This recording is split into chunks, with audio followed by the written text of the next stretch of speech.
Stand up, New York Nets fans. This is the final time at City we get to do this. This team has been on a heck of a defense pitching tear in the last month plus. 319 batting average, ERA, 217 opposition batting average, only 0.7 homers per 9 innings, and a 1.15 whip rate for the Mets since August 1st alone. Since June 1st, on the other hand, you want to know what their record has been to get it to 84 and 68? 60 and 33.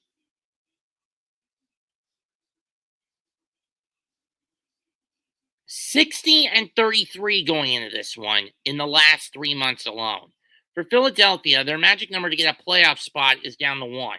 They couldn't get from the Braves because of their victory over the Reds, but they need to get it from beating the Mets to get at least that tonight by beating the Mets, and they could reduce their magic number to the division to 2. The Mets, on the other hand, need this win to keep Atlanta off their tails, especially when you consider Atlanta's got an easy series coming up against Miami starting on Friday.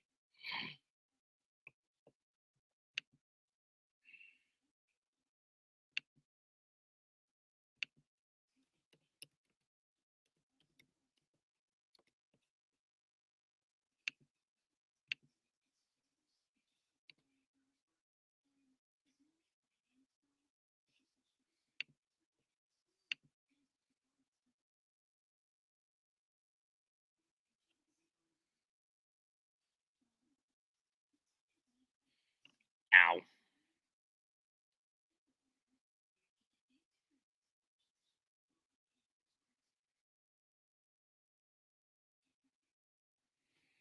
Let's get this bugger started.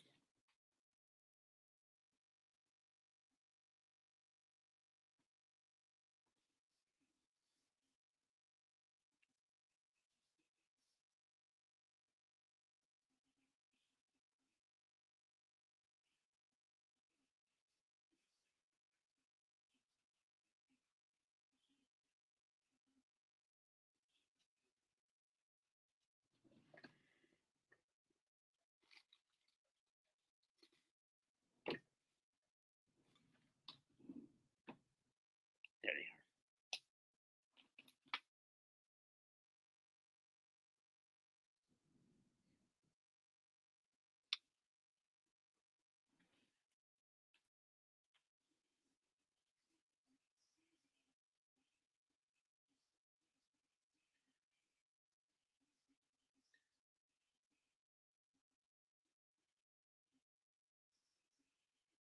Yeah, 15-3 stomp.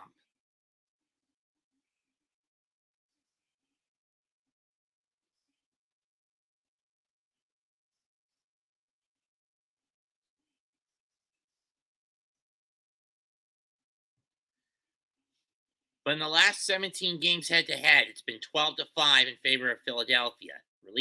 While the starter ERAs have been pretty even, the X factor has been the bullpen, where the Phillies have doubled up on the Mets. ERA 259 to 528 from the pen in favor of Philadelphia. The Mets need to rectify this tonight.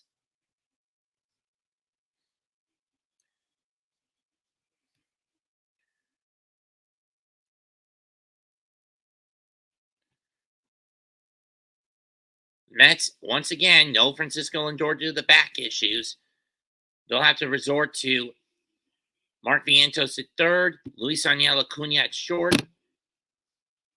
At right, it'll be Schwarber, Turner, Harper, Strom, Castellanos, Stott, Real Muto, Marsh, and Stevenson.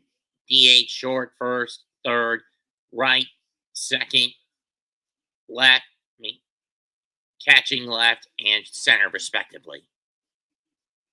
So let's get this fucker underway, folks. As I was saying earlier, Vientos at third, Angel Acuna at short, Iglesias at second, Alonso at first, Alvarez behind the plate, Winker in right, Taylor in left, center, that'd be Bader in my view, and Nimmo in left. Severino, 29 starts, 1 complete game, 6 record, 3.77 ERA.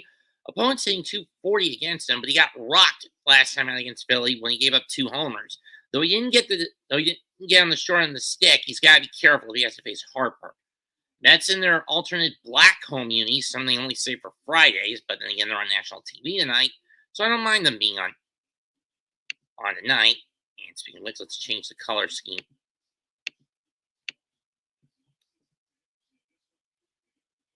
From this to black. There we go. Vic Calapazza, the crew chief at second. Adam Mamarian behind the plate. Edwin Mosco at first. And I don't know who's at third. Or doing the umping, doing the officiating. MH, will you fuck off? Kyle Schwarber leading off. 252 batting average, 14 leadoff homers, single season record in the majors. First pitch underway, and first pitch is high and out, ball 1.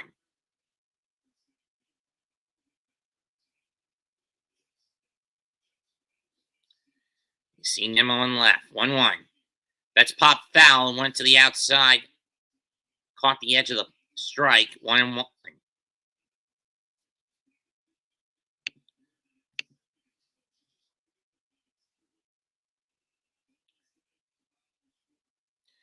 One pitch. Swung and a miss at one hot at some high heat, 1-2.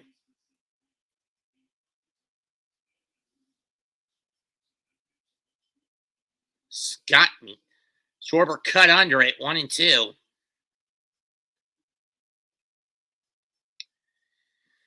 One-two pitch. Too high, 2-2. Schwarber wasn't biting on that pitch.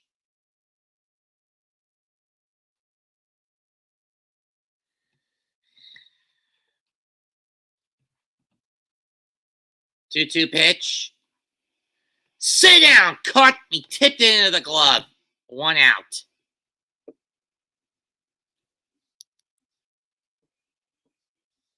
It's another high heat that curves in. Well, it's a breaking ball, they say. Either way, 5 pitches, 1 down. Here comes Trey Turner. 18 homers, 56 RBIs, 299 batting average. He has spent a bit of time on the shelf. Takes a curve in, 1-0. 0-1.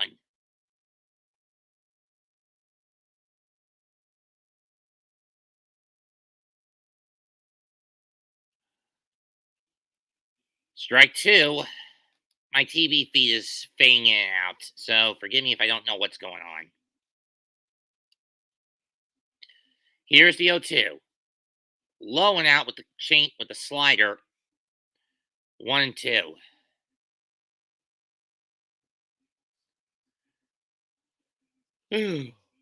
Swung on and missed at the low stuff. Strike 3. Severino struck out 2. To start the game.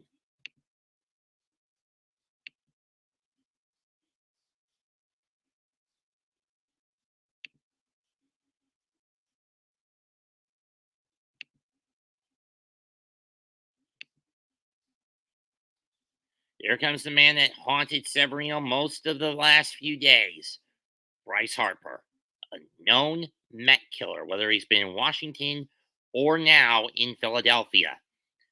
He nailed 2 off. He hit a pair of opposite field shots off Sevy the last time he faced him. Swings and misses, strike 1. And those 2 homers were catalysts to get the Phillies back into that game and eventually win it. Takes one high off the edge of the strike zone, 1-1.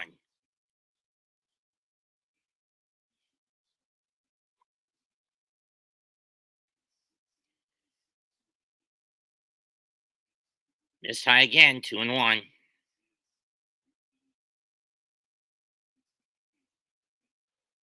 2-1 pitch to Harper. That's hit, but he fouls it back. Counts even at 2-2.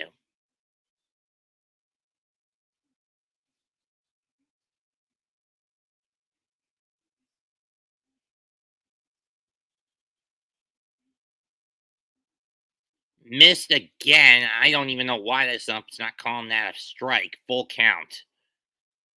This guy must have a very wide strike zone.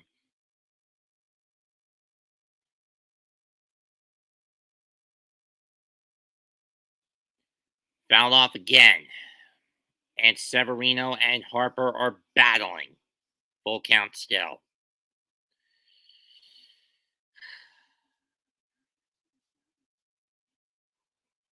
Excuse me. Payoff pitch. And ball 4. This ump is not giving Severino that high strike spot as Harper takes the walk.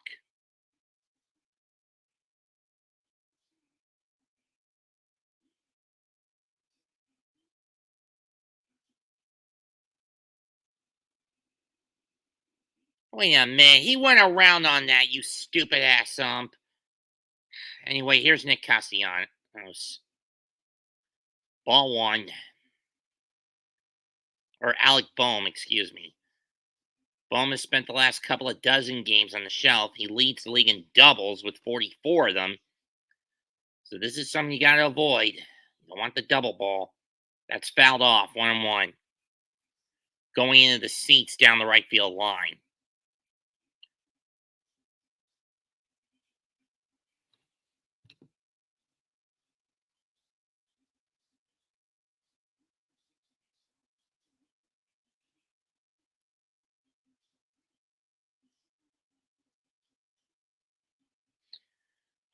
Here's a 1-1. Strike 2. Damn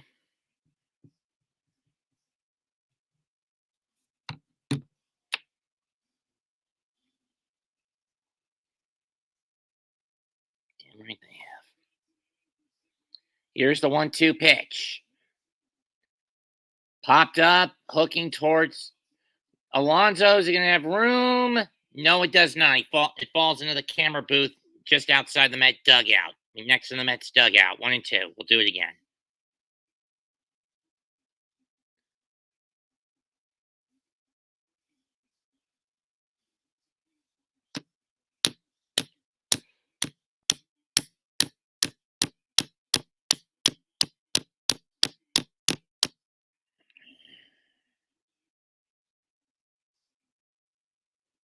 High heat, way out, 2-2.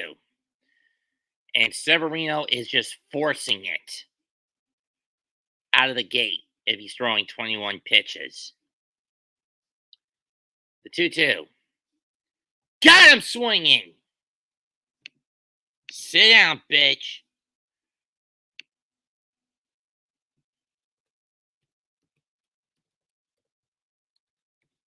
So, a walk, and the Phillies strand a runner.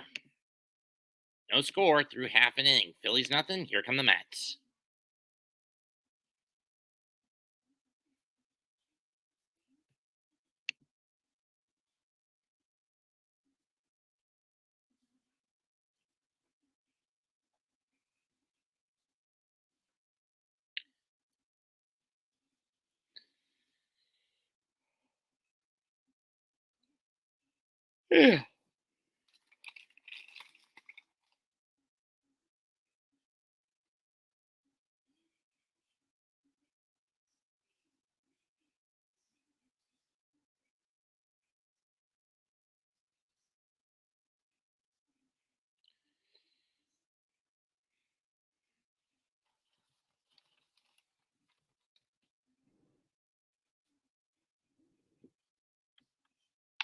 Which he should have years ago.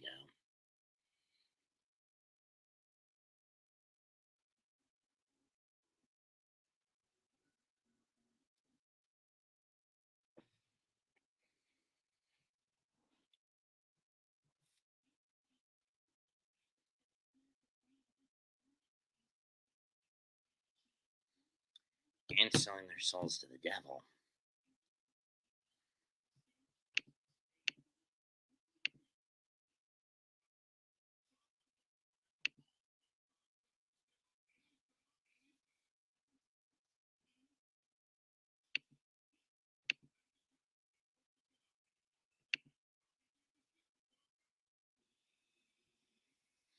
The Mets will start with Iglesias, then Nimmo, Vientos, Alonso, Jesse Winker in right, G. Martinez DHing, Tyron Taylor at center, Francisco Alvarez behind the plate, and Luis Angel Acuna at short.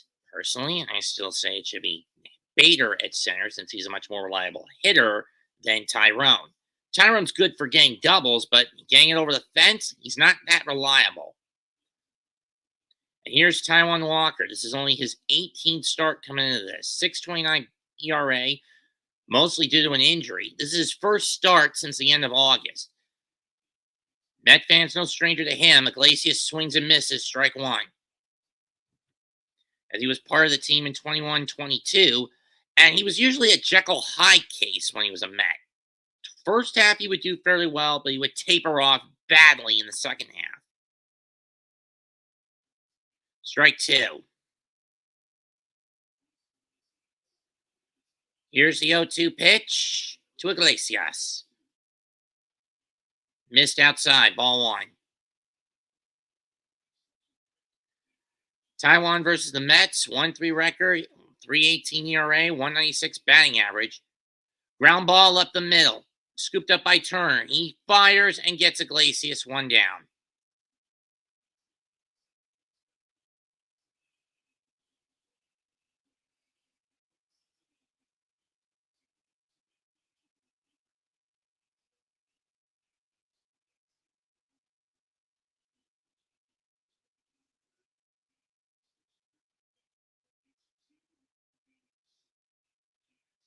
Here's Brandon Nimmo.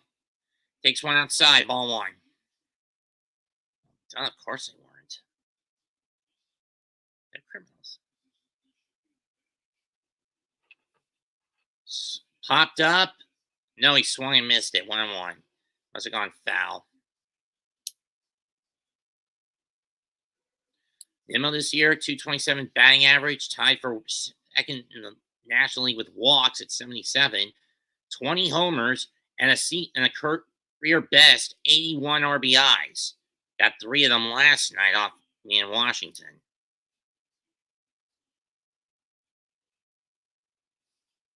That's line to right field, but it's foul.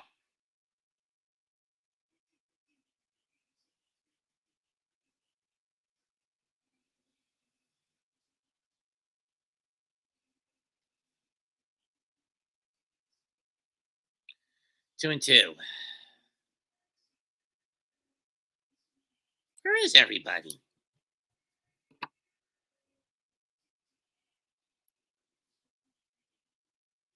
Yeesh, 17-3. That's a fucking football score down Miami. And more than half of that is from Shohei, but that's not a shocker.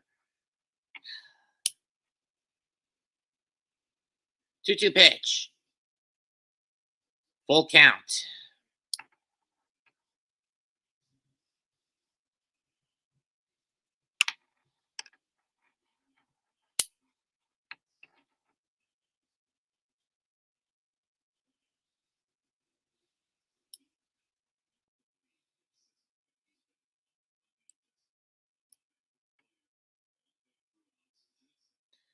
Nimmo fouls that one to the backstop behind the plate, and we'll do it again.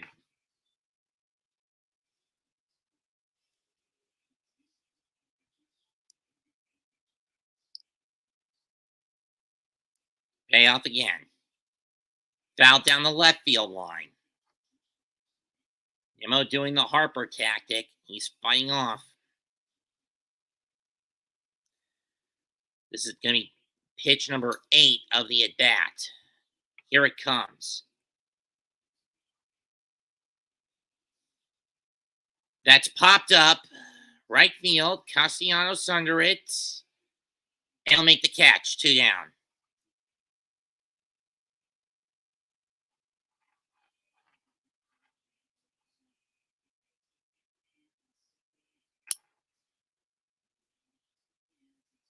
Mark Vientos up next. 270 batting average, 24 homers, 65 RBIs, and a .516 slugging percentage. 6th in the league.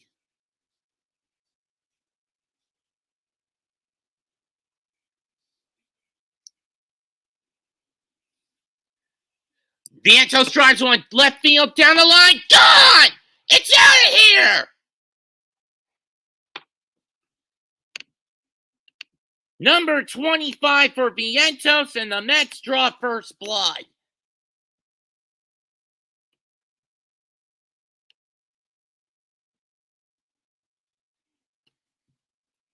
If it hits that black matter over the fence, that's a homer, and that's what we saw.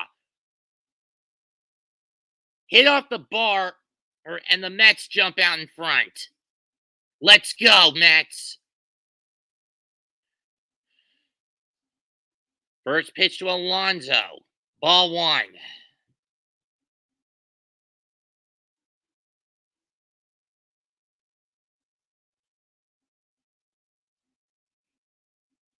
Strike one as Alonso just eats a cutter right over the plate.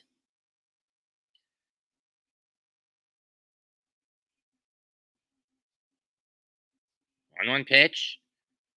Alonso hits that one down the right field line, but it hooks foul. 1-2.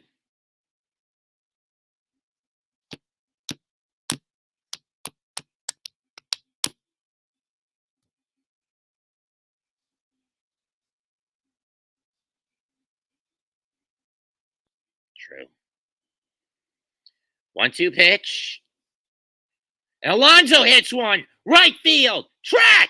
Wall. It's out of here. Back to back. Number 34 for Pete.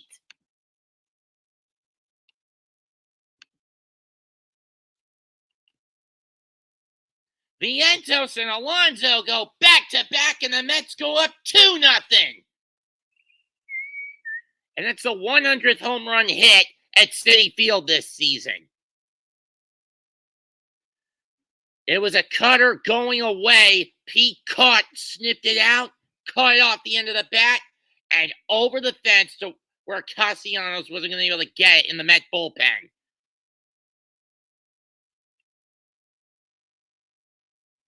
Let's go!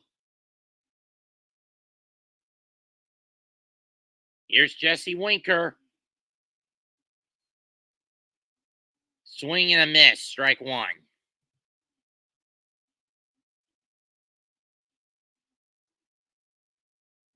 For Pete, that's career homer number 226. He is only 17 off from passing David Wright and 27 from going past Darryl Strawberry. If he stays one more year, he might get it. 1-1 as I missed the pitch because of a fade out, because of a bit of a stack fade out. Winker, 14 homers, 58 RBIs between his time in Washington and with the Mets. That one's low and out, 2-1.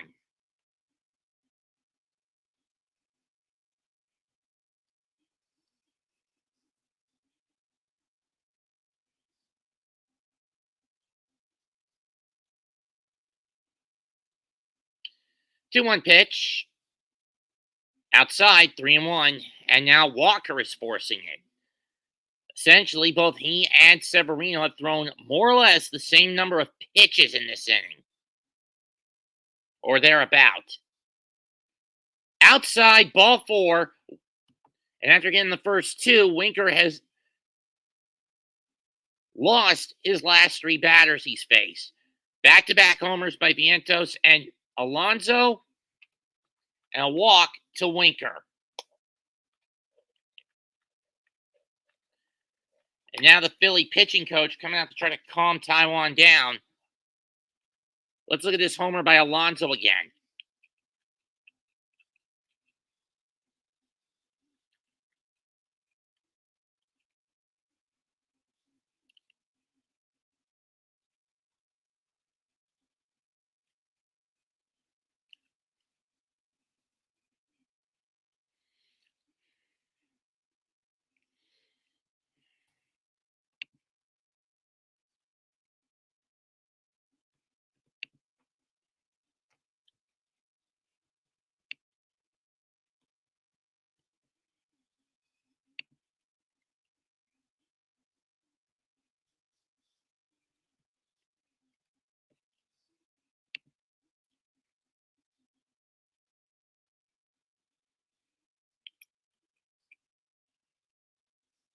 First pitch to Martinez, grounded to third. It's fair. Throw by Bohm, and he got him. And that ends the inning. But the Mets do draw first blood on a pair of back-to-back bombs by Vientos and Alonso. Through one, Mets 2, Phillies nothing.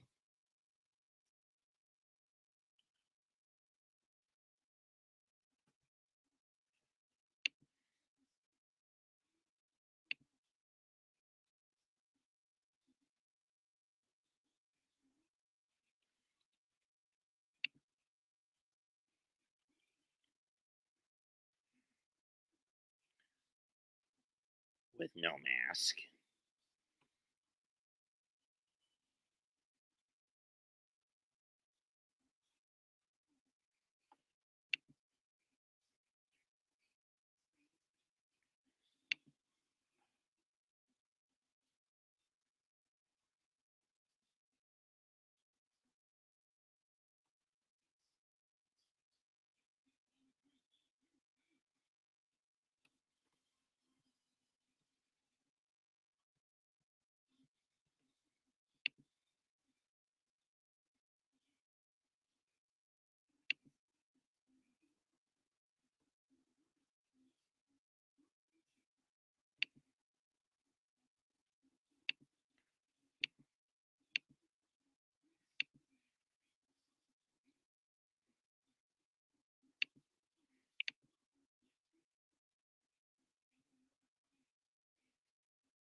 First pitch to Nicholas Castellanos, strike one, as we're back to the game.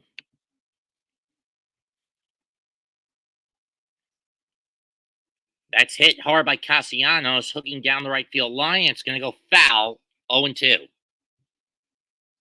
Castellanos, 21 home runs, his second straight year with 20 or more. How many did he have last year? 24, 25, 26, 27? 0-2? Did he go? No! That was right over the plate, you dumbass ump.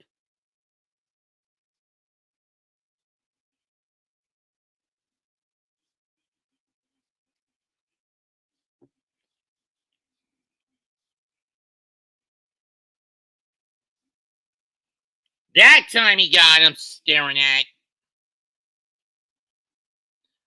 It's number 4 on the night for Severino. He had 6 in the game on Saturday.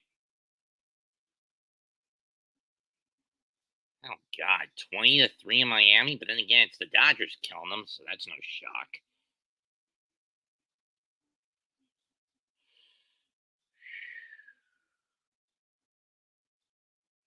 First pitch to Stott. Strike one on the inside corner. There with a heater.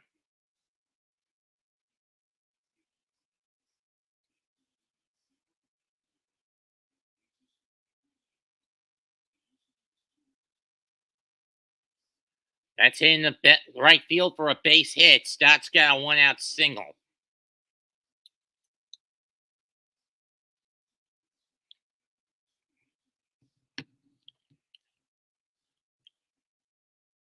Yep.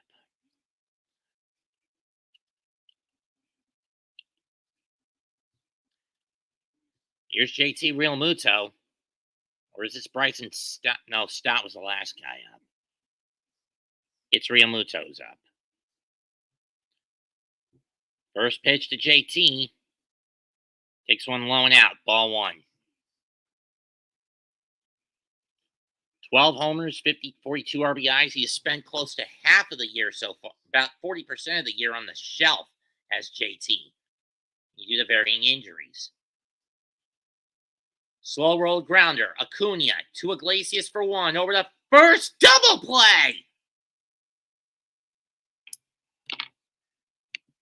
Vintage 643, and Luis Angel Acuna is just about as good as his brother when it comes to his defensive capabilities.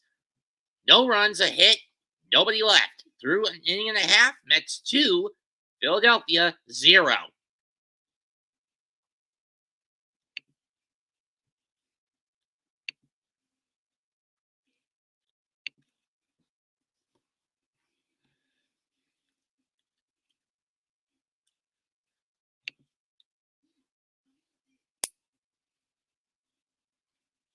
It's everyone.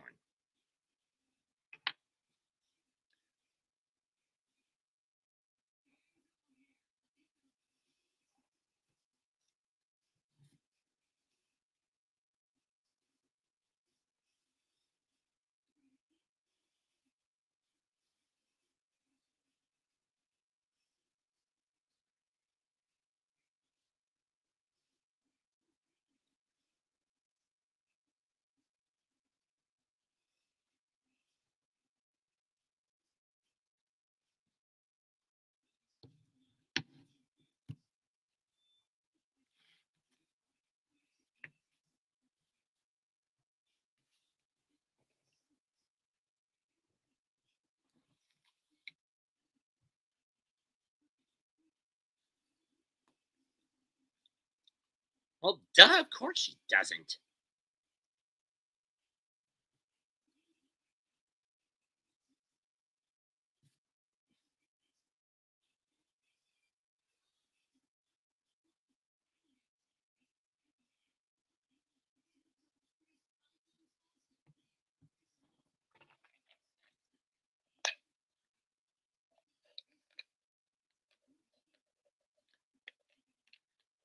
With only 47 to go.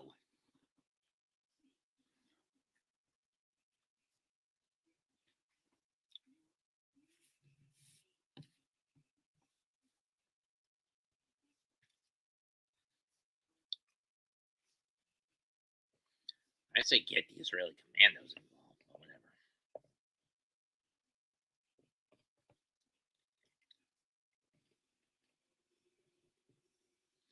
And we're back.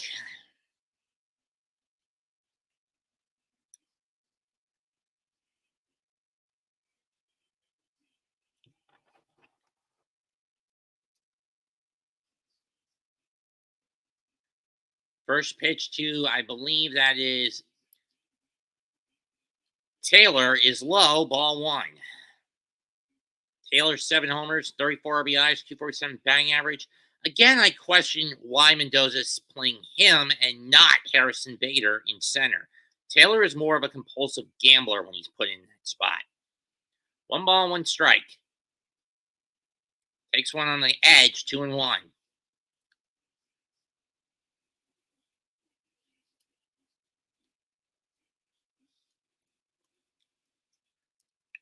That's ripped foul down the third base line. Well, 2-2. Like I said, Taylor mostly brought in as a fastball hitter. He hit a lot of fastballs.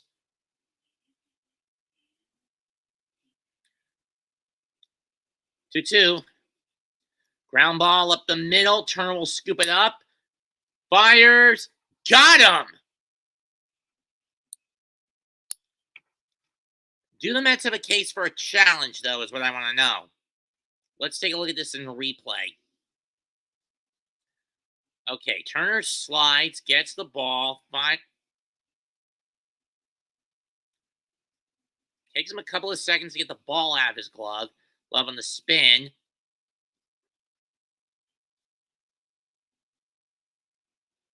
He's safe. He's safe. But Mets are not going to challenge. Strike one to Francisco Alvarez. Taylor looks safe to me. 3 homers in his last 6 starts for Francisco Alvarez. 9 homers, 38 RBIs. Takes a big cut at the cutter and missed. At the sweeper and missed. 0-2. I swear, he looked safe to me on that one. 0-2 pitch. Outside on the sweep again. This time Alvarez doesn't bite. 1-2. Most homers by catchers 22 years old or younger. Johnny Bench, Pudge Rodriguez, Francisco Alvarez. Alvy about to be second all-time at 35. If he can get at least 2 more before the season. 3 more before the season ends. 2-2.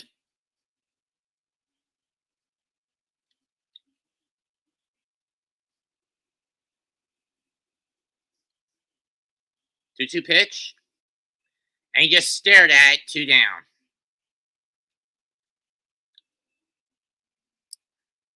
Now here comes the kid who has been quite the spark plug in the absence of Lindor for the Mets.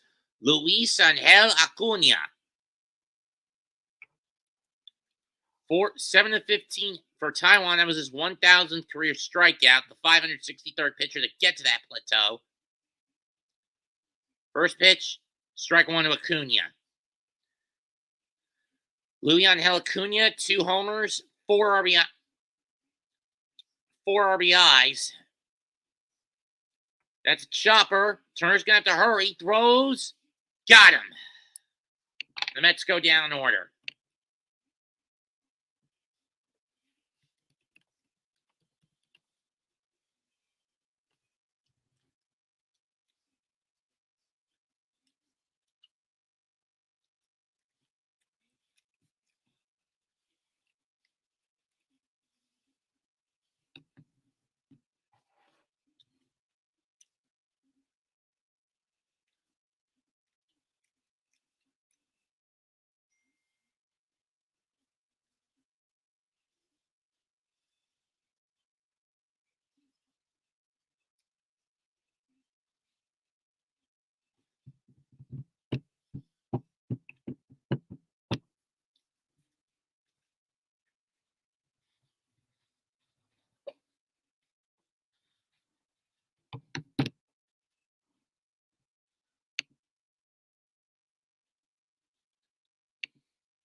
On this day, he's trying to troll me. 2007, but I didn't start doing anything until 11.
Waiting for the third inning to start, and here we go.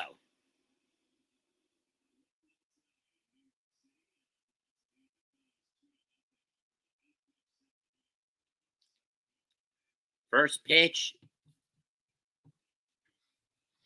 to Marsh, and he takes strike 1. Career high 16 homers, 56 RBIs, 253 ERA batting average. Severino swings and misses, gets him to swing and miss at a high heater, 0-2.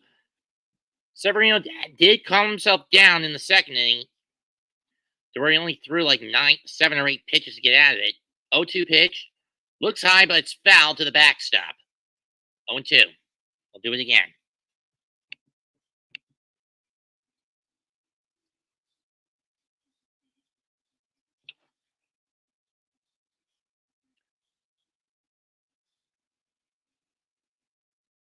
That's foul.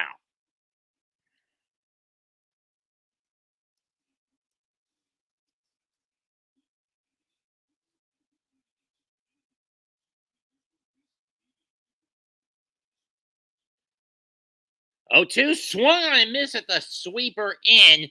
That's strikeout number 5. Sit down, Marsh.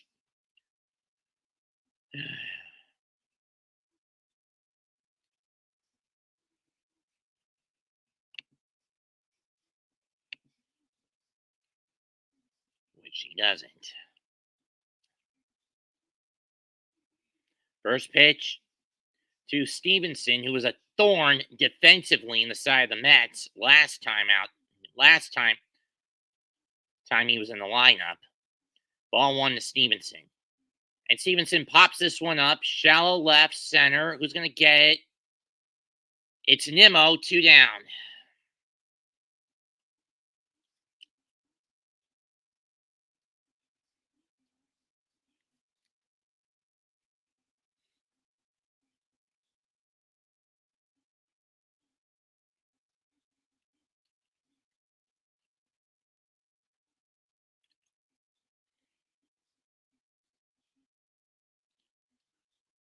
Here's Schwarber, who struck out his last time at bat.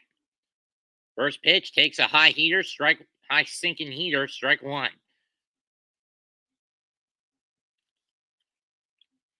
The rate this is going.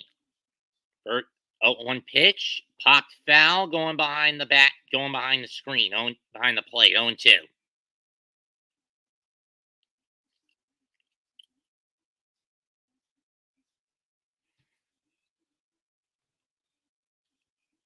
Yep. 0-2 pitch. And low and out. Low and in. 1-2. Schwarber didn't swing.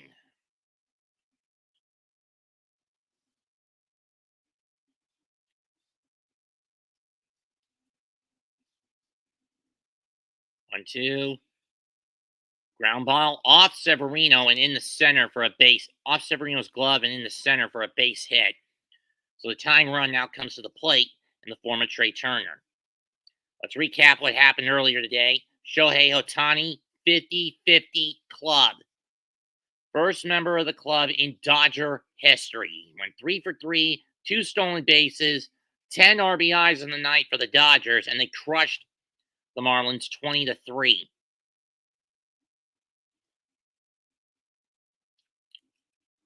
Turner takes a high sweeper, 1-0.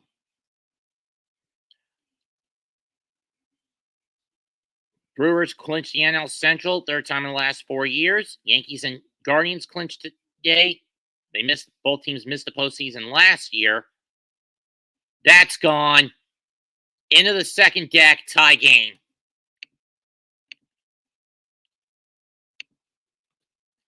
And compounded runs cripple the Mets yet again. That's number 19 for Turner. And now Severino's got no choice but to face Harper.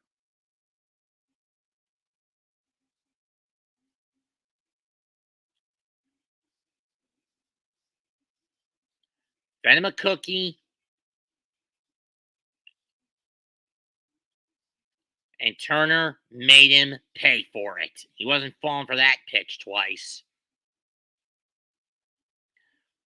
A high and out slider that just didn't break. First pitch to Harper. Cutter goes nearly nicks him, ball one.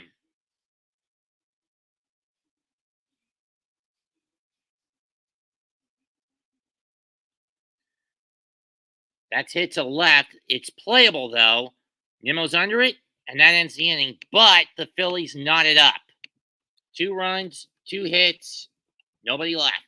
Through 2.5, we're tied at 2 at Citi Field.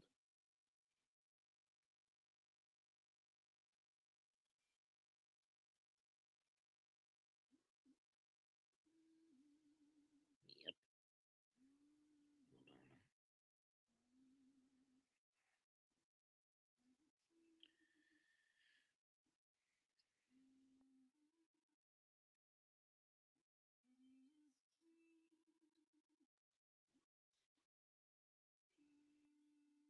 I think we know what it's going to be.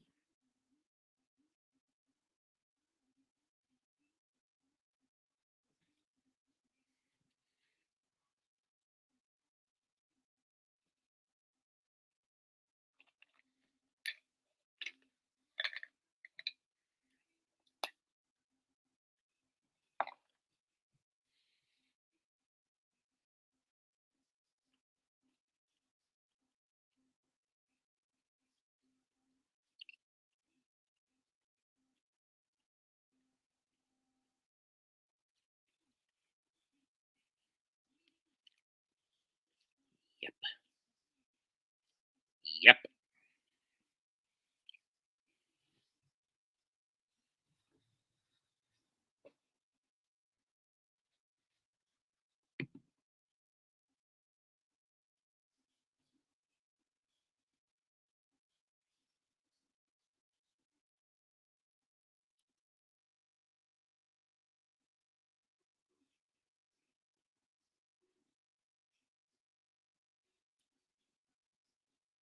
Which was bullshit.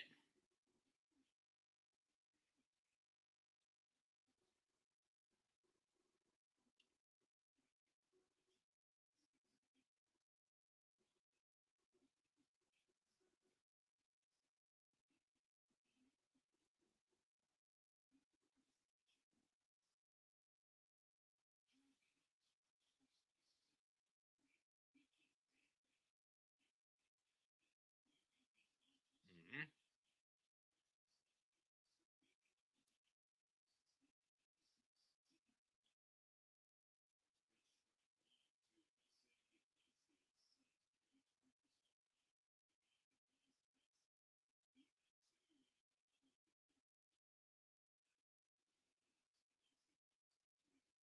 Here's Iglesias. He ground out his first at bat.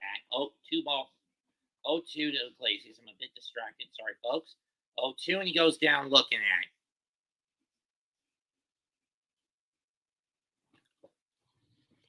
Oh, it's a 1-1 count. 1-2 count. Now it's fouled.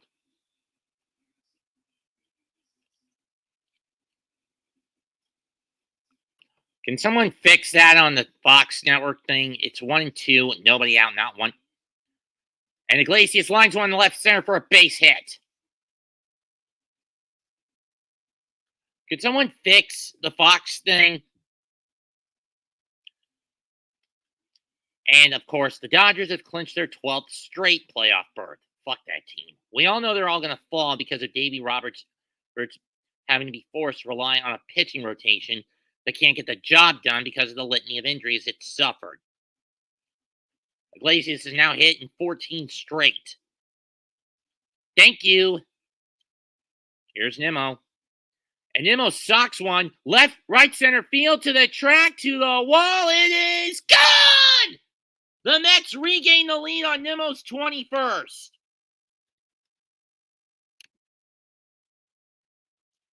Four to 2 Mets.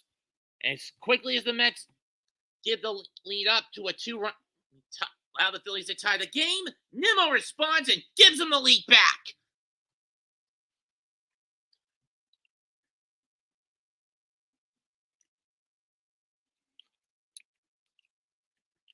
Walker fed him a splitter, and he got it. And he took it all the way to right center. Stevenson was not getting that one with the path he took to get to the fence.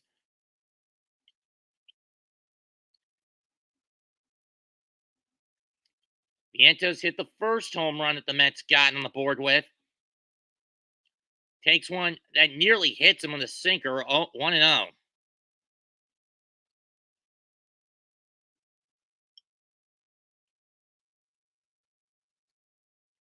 That's fouled down the left field line, 1-1.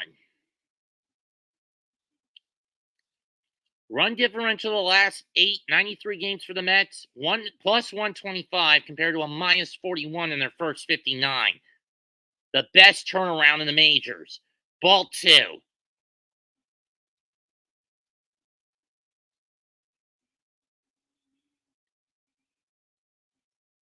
2-1 pitch. Outside, 3-1. On the cut fastball.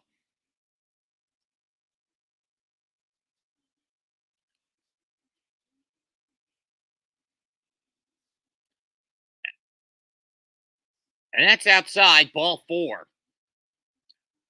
Once again, three batters in a row. Walker's having some issues with.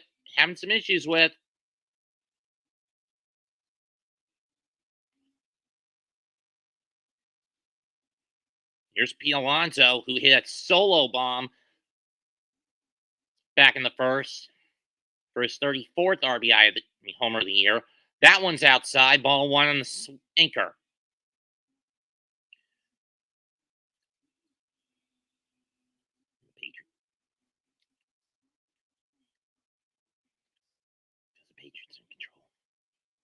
The political ones, not the New England ones. Strike one.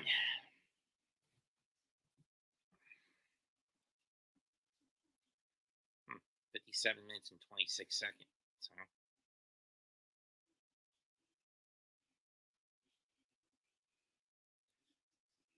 1-1 pitch to Alonso. Ground ball, scooped up. Back to second for one, over the first, double play. 5-4-3, round the horn. DP for Philadelphia.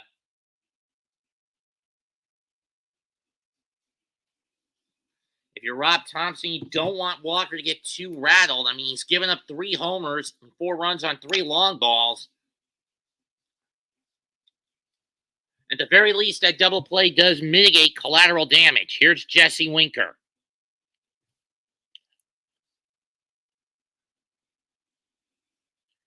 And Winker pops it up. Shot first base side. Harper makes the catch. First pitch pop out. That's been one of my main complaints with Winker. He has a tendency to chase on the first pitch. But nonetheless, the Mets recapture the lead by getting those 2 runs back on a 2-run bomb by Nimmo. Through 3. Mets 4, Phillies 2.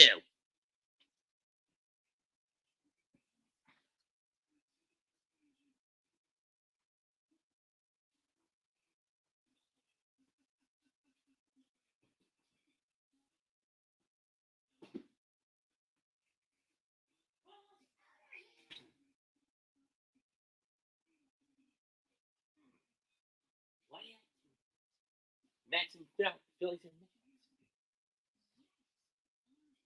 what's the score? 4-2 New York. Back-to-back homers by Vientos and along with the first. Turner tied with a home run. Top of the third and the bottom. You only have 2 runners to get Mets to lead back.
(20-4) was the score in Miami in favor of the Dodgers.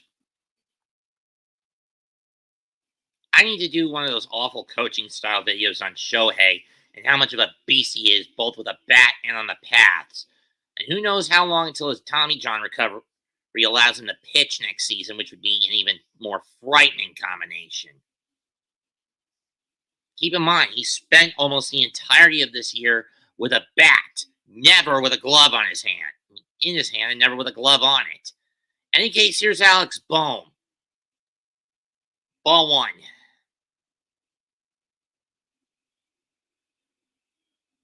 Bohm struck out the first time he was at the plate. Swing and a miss at the high heat. Strike 1.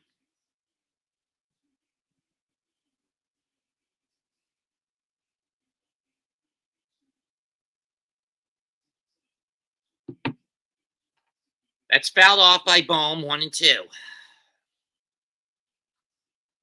If the World Series, if the playoffs were to start today, the Mets would be going to San Diego, Arizona would be getting Milwaukee, and we're having a playoff preview for those living in the desert or in the Great Lakes going on the other side of this broadcast. In the National League, 1-2 foul off again. While on the American side, the Yankees would be the 1, Cleveland would be the 2, Baltimore would be getting Kansas City,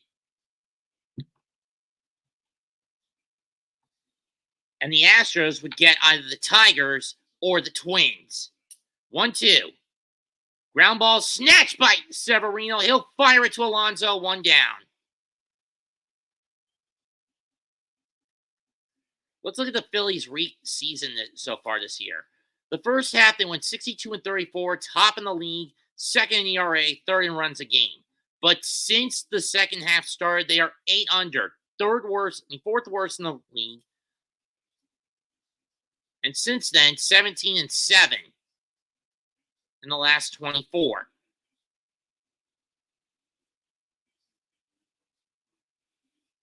Swung and missed by Castellanos.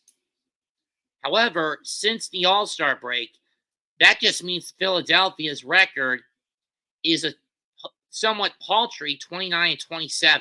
Ball 1, I believe, if the math is correct.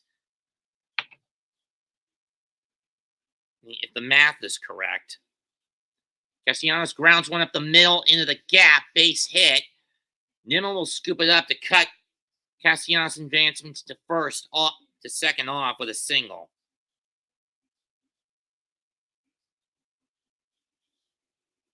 Oh, 29.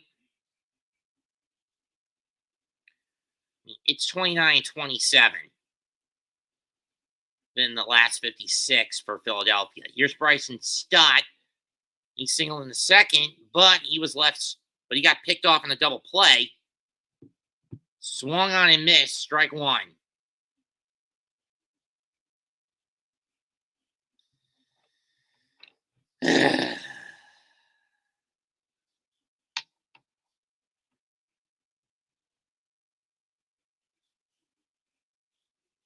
That's pop foul. We'll do it again. 0-2. 0-2 now.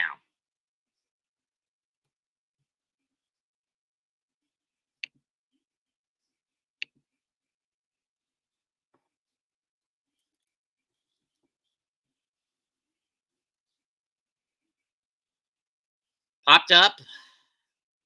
Third base side. Alvarez looking to get it. Willie. And it's dropped. Miscatch error. I'm not sure if that's going to be on Vientos or on Alvarez.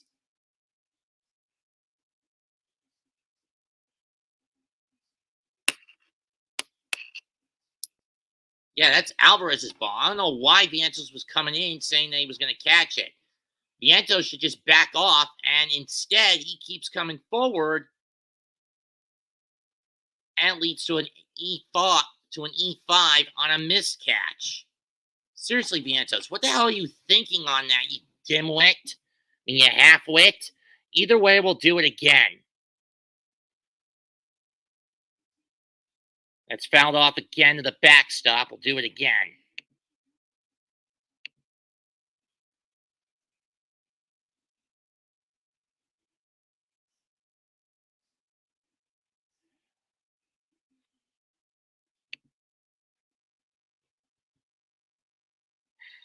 Oh, 2 pitch. Outside, 1-2.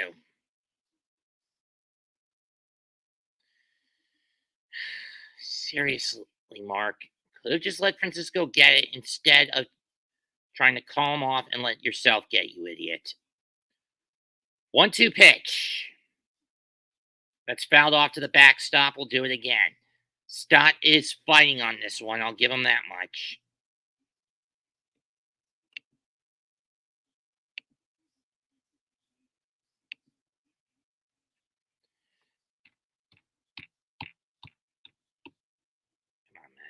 Come on, Luis. Get him to chase. Don't throw it high. Go low. Popped up, and that's going into the seats behind the plate.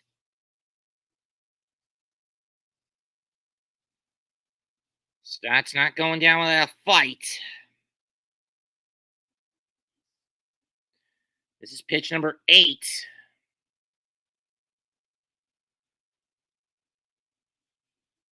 Sit down! 2 away.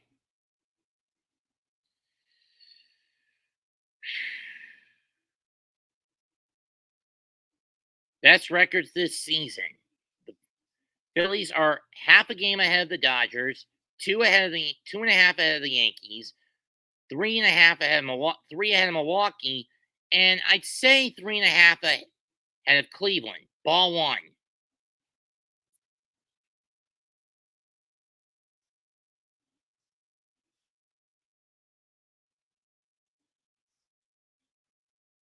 JT Realmuto grounded into the double play that ended the second. Let's see what he does here in the fourth. That's fouled off.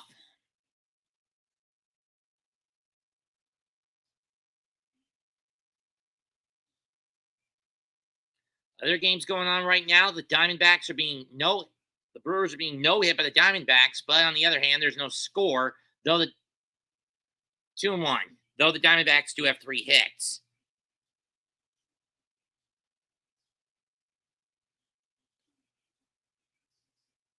Cubs and Nationals tied at 1 through an inning and a half. Rays up 1-0 on Boston through 5.5. That's outside 3-1. And now it looks like Sevy is laboring here. Pirates lead 1-0 over St. Louis in the bottom of the fourth, but the Cardinals are threatening with 2 men on, nobody out. 3-1 from Severino to Realmuto. Ball 4. I don't know why Sevy was playing cute there, but now he's bringing the go-ahead to the plate. Seasons with best record since 1901 for the Phillies. 2010, 97-65, lost in the league championship to San Francisco. 2011, 102-60, lost the divisional series to St. Louis, I believe. I believe it was either Milwaukee or St. Louis that year. This year, they come in at 91-61. Who knows how it's going to play out? But the last 2 times it's happened, they've let their heads get big and they've blown up.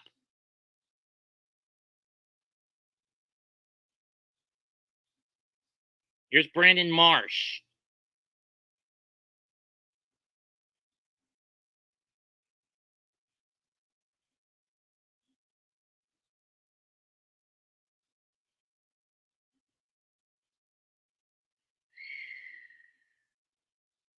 Marsh with runners in scoring position this year, 245 batting average, 4 homers, 39 RBIs.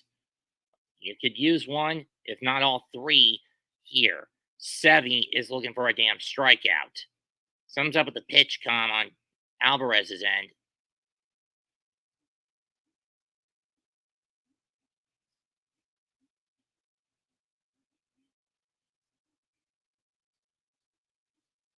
First pitch. Line to left, fair ball, base hit. Nimmo will cut it off. So it's an RBI single, and it's now 4-3 in favor of the Mets. And like Walker at the start, in the bottom of the third inning, Severino's struggling with the last handful of hitters here in the fourth.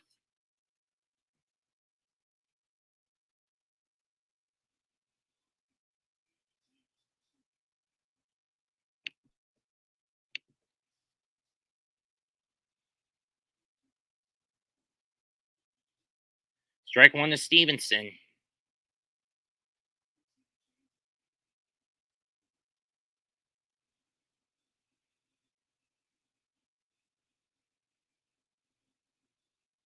Strike 2.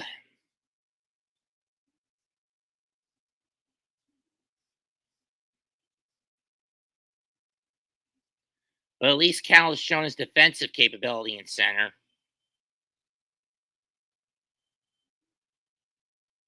Popped up. Left field. Who's going to get it? Nimmo? Yes.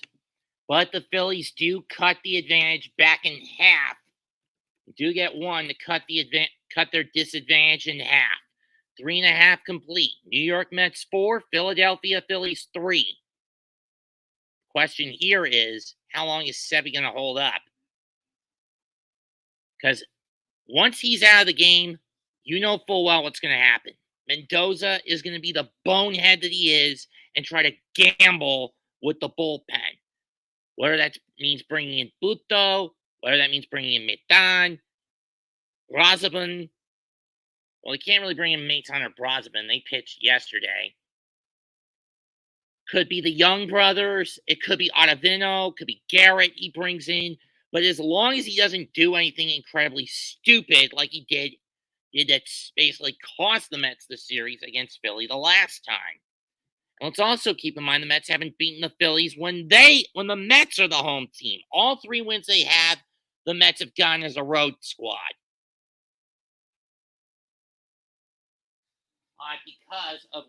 Because of Carlos Mendoza's incompetency when it rears its ugly head.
First pitch to the end to Martinez, and he takes strike 1.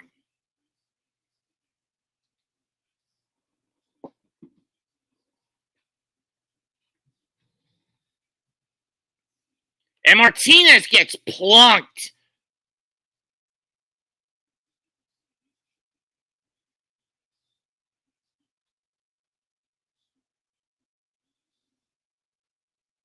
Got him right on the elbow. Got him right in the forearm, in the upper part of his arm. JD's lucky he's not a fielder, so an injury there shouldn't be too much collateral damage. Taijuan threw 3 innings, 4 hits, 4 earned runs, 2 walks, and a strikeout. All 4 runs given up by way of the long ball. And while this man's not really a long ball threat, he is one to get guys down the base paths in Tyrone Taylor. Ball 1.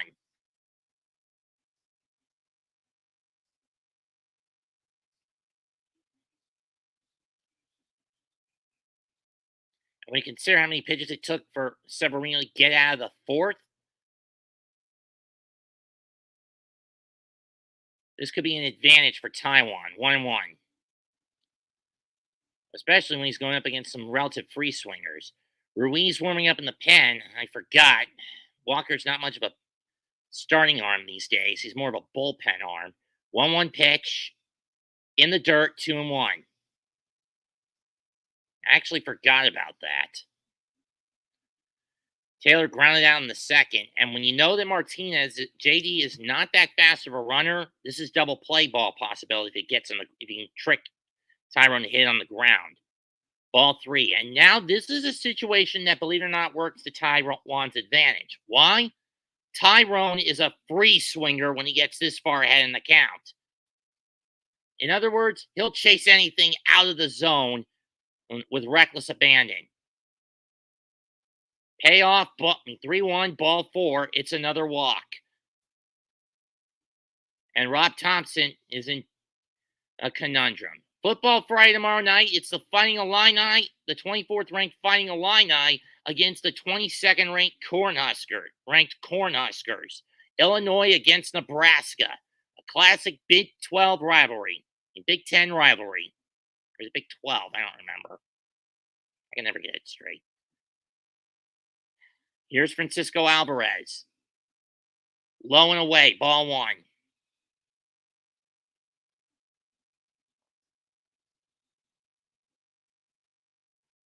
Runners on 1st and 2nd, nobody out. Plunk batter and a walk. Low in the dirt again, 2-0.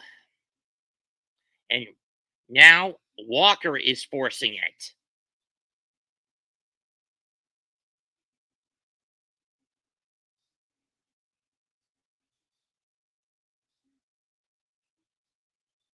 Walker could go off speed here. Here comes the... That one is... crushed! 3-run bomb by Alvarez. 7-3 Mets.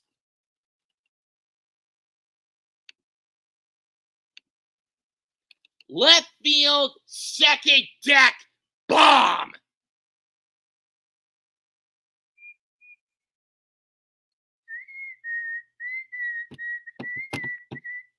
Fourth bomb given up by Walker, and the Mets now lead by 4, 7-3. But don't let your foot off the pedal, boys. High fastball. You feed Alvarez that, you're giving him a cookie.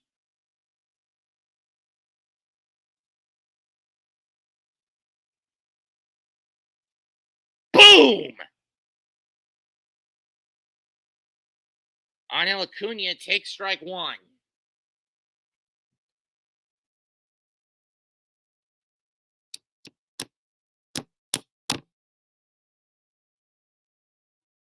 Swung on a miss, strike 2. For Alvarez, that's home run number 10 on the season. 0-2 pitch. Bounces into the dirt, 1-2.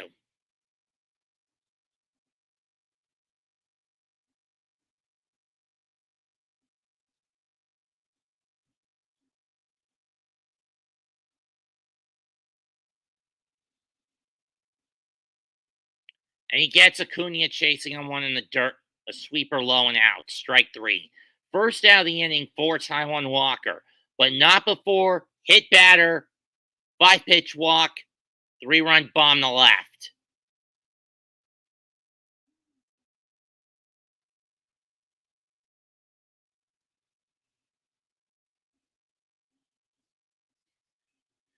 Curveball to Iglesias, strike 1. Iglesias at least keeps his hitting streak intact at 14 games. He extends his hitting streak to 14 games. That one almost hits him, and the splitter almost hits him, 1-1.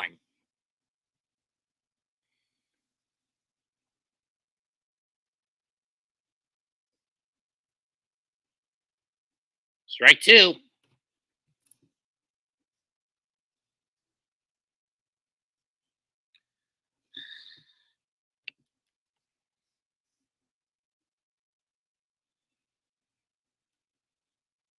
Slow chopper foul.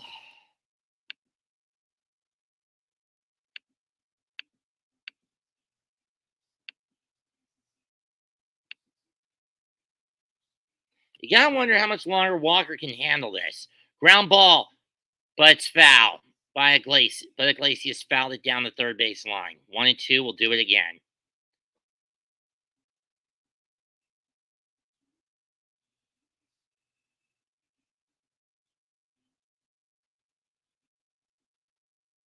But trust me, the hammer's not been brought down just yet on the Phillies. I've seen the Mets kind of take the foot off the throat in these situations a couple of times. Ball 2.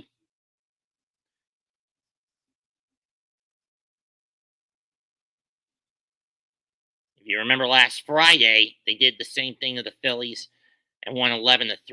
Blame that on bringing in Danny Young. Try to close it out with an 11-run lead when there was really no reason to. Slow roller. Bohm will scoop it up. Not in time. He should have just put that one in his pocket. Infield hit for Iglesias. I mean, seriously, when Iglesias has that kind of slow roller hit down the third base line, just scoop it up and stick it in your pocket, Bohm. You're not going to catch him on that.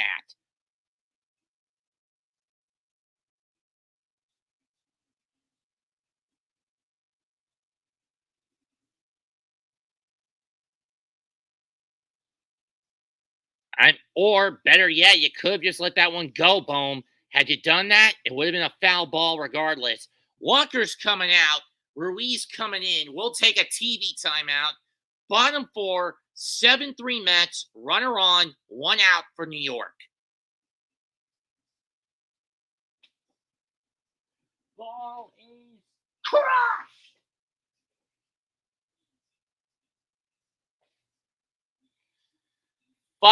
Four long balls given up by Taiwan has done him in. He is on the short end of the stick for the loss. 3 1/3 innings, just over around 70 pitches, 2 strikeouts, 3 walks, 1 hit batter, 6 hits. The former Met got massacred tonight.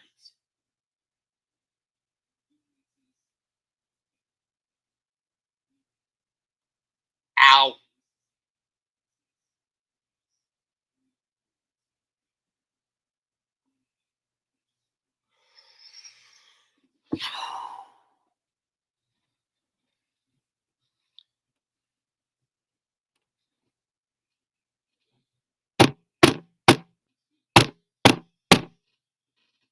I've had no more than 6 come in here.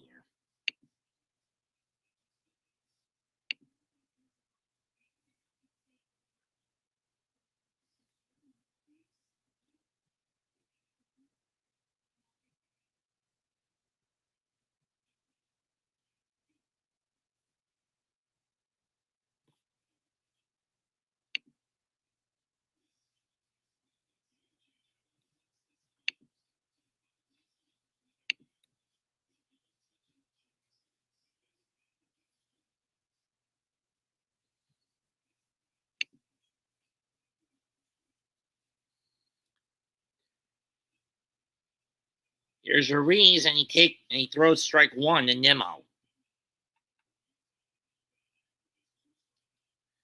Jose Ruiz, 13 strikeouts, walks, 49 strikeouts, 3.52 bat ERA, 7 innings pitched. Pretty good clip for a long to middle reliever. Nimmo, 2-run homer back in the 3rd inning to put the Mets back in front. 1-1 pitch. It's fouled off to the backstop behind the plate. We'll do it again.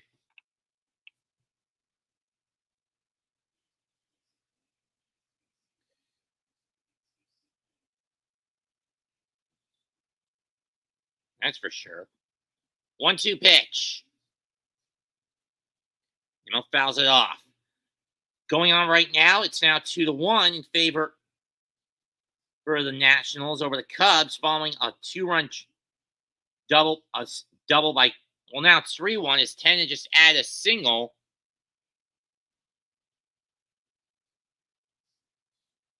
One, 2 is low, 2-2. It's now 3-1 Washington over Chicago at Wrigley. 1-0 Tampa over for Boston in St. Pete. Cardinals have tied it in St. Louis through 5 against Pittsburgh. The no-hitter has been broken up for the Brewers. Against the Brewers has been broken up. So no score, but Arizona's threatening. 2 men on, nobody out in Milwaukee. Anaheim draws first blood on a Taylor Ward ring leadoff.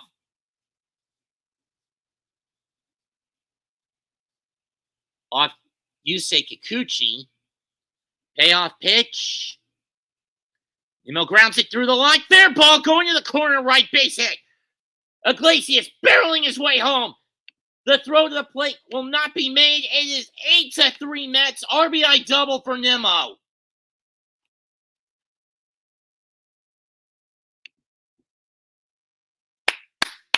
Fun fact, this is the most the Mets have scored in any of my game calls that I've done for them. Over the 3 years since I started this little business in 2022. That's RBI number 84 for Nimmo. Alonso waits on deck. Vientos up next. Mets are just pouring it on here in the 4th. They had a 9-run 4th last night. They've got a 4-1-run 4th inning here tonight. Vientos up the middle, base hit. Nimmo coming home, and he will score. No throw by Stevenson. 9-3 Mets.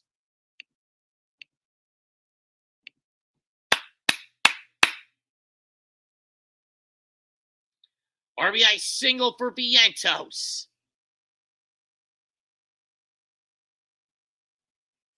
Braves beat the Reds 15-3. Dodgers clobbered Miami 20-4. And the Mets up in the fourth, 9-3, and there's still one out, and here comes Pete. Ball one on a curveball. He's not going to chase that, at least not lately anyway. 34 homers, 87 RBIs for Alonso, even though he's only hitting 247 this year. One of his worst outings since the COVID season. That's way up high, 2-0. He can at least get to 95 RBIs if he's patient enough this year.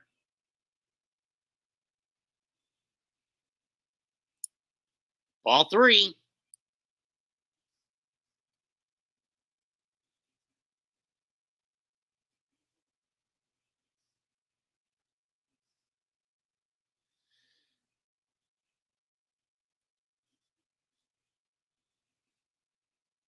Did that one hit him?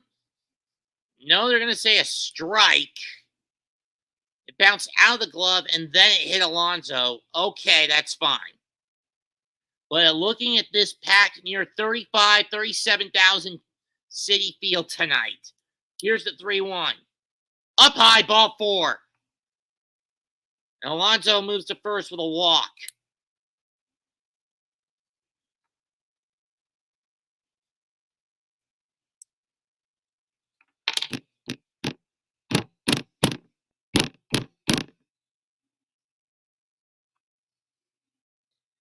And Thompson will come out to try to calm Ruiz down.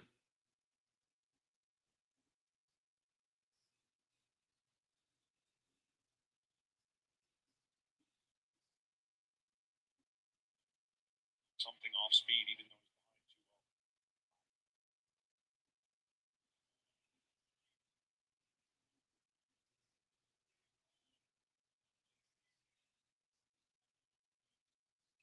Winker waits on deck. He's walked and he's popped up.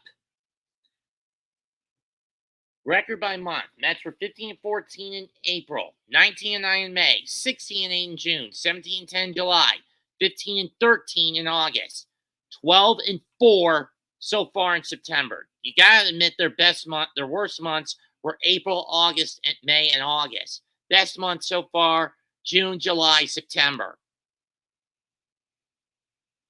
First pitch to Winker. Low in the dirt, ball one. And the reason I call April, May, and August their worst months. Well, March, April, May, and August, their worst months. The gambling and apathy of the bullpen from Carlos Mendoza. High and away, 2-0.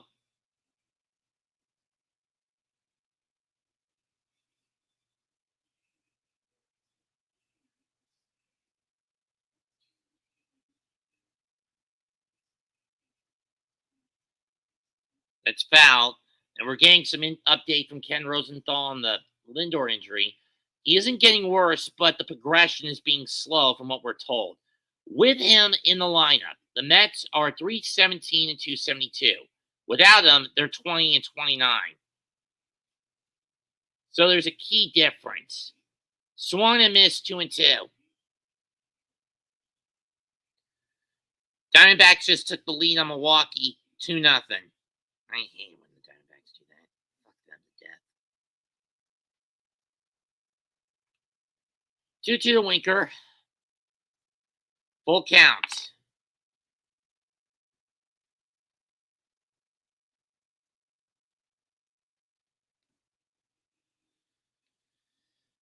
I mean, you gotta admit, for Atlanta, they were basically made the bitch of the Reds this year, losing 4-6. But in the final two, they finally figured out how to hit off that Reds young rotation.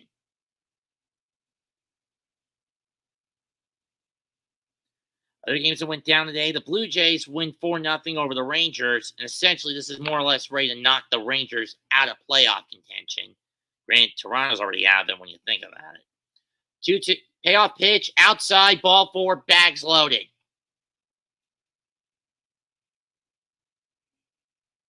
And we back around as Allard, who was the starter last Saturday against the Mets, is getting ready to come out of the pen.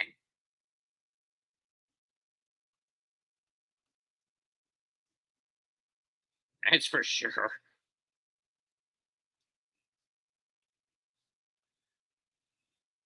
Ground ball. Turner snubs it. They'll have no... And they got the double play. Hold on. Mendoza wants to look at this.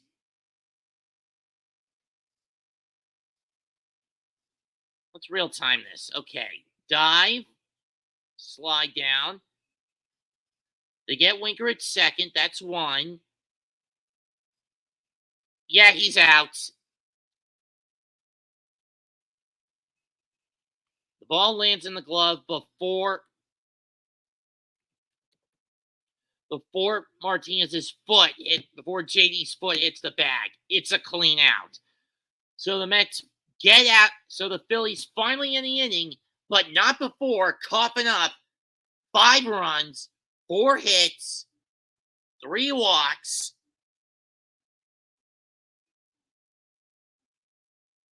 A hit batter, 1, 2, 3 walks. And the bags were left loaded by the Mets with 1 stranded.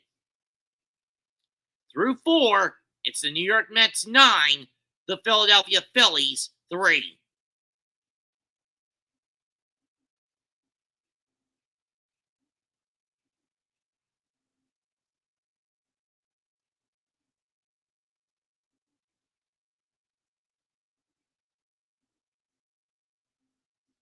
Three 0 Arizona on a sac fly by Christian Walker.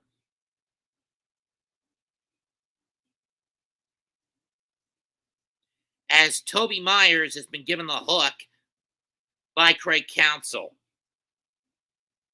Well, after 4 1/3.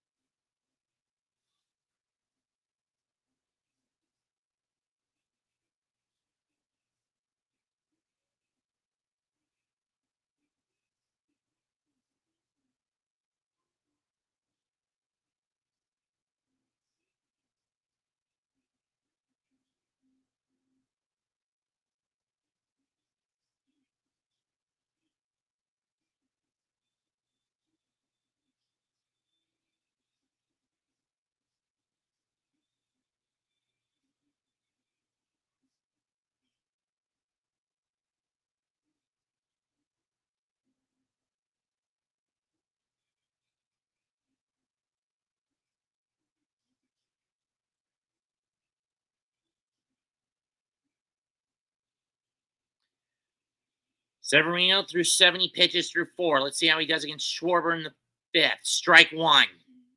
One just barely catches the top of the zone.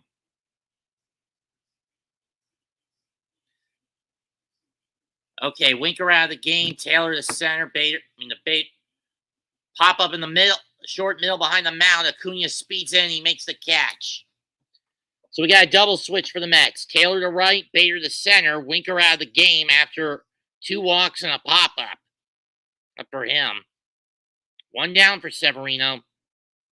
Trey Turner, they're up next. Turner and Marsh have the only bit of damage committed against Severino. That's a line shot to right on the first pitch. Taylor's under it, and he'll make the catch. 2 down. Turner hit the game at that point in time anyway, game-tying homer in the top of the 3rd to left center. No one was going to get it. Bell go dong on that one. Here's Bryce Harper. Again, this was the guy that basically caused the game to fall apart for the Mets last Saturday.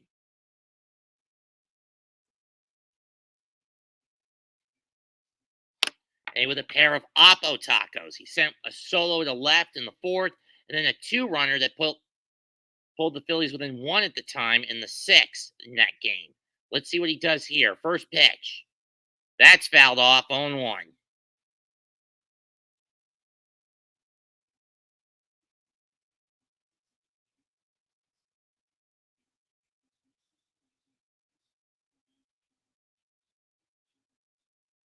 That's line foul.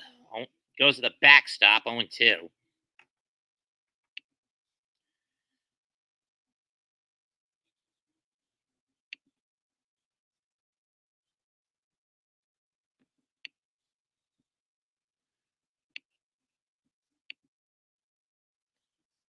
popped up foul.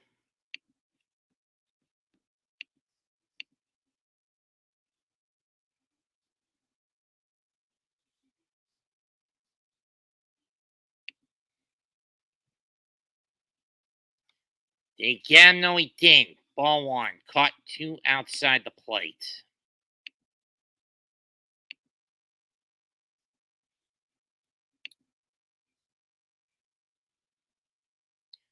That's grounded right to Iglesias. He'll flip it to Alonso, and that ends, and that's a 1-2-3 inning for Sevy.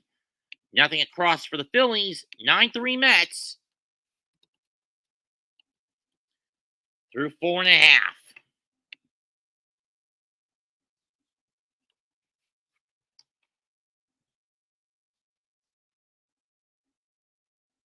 Like I said, this is the most the Mets have ever scored when I've done any of these. Prior to this, it was the game before my birthday against Pittsburgh in 2022 where they got 7. Last year, they never scored more than 6 in any of the games I called. And up until this one tonight, they never scored more than 4.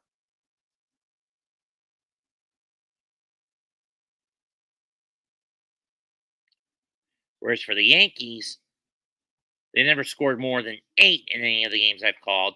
And this year, no more than 5. Not so much fun when you're on the bottom, isn't it, Philadelphia, you little bitches? Troy Polamalu, for those wondering. Colby Allard now comes in. This is only his 6th appearance. Keep in mind, he was in as a starter the last time he faced the Mets. Got pulled after giving up 4 runs.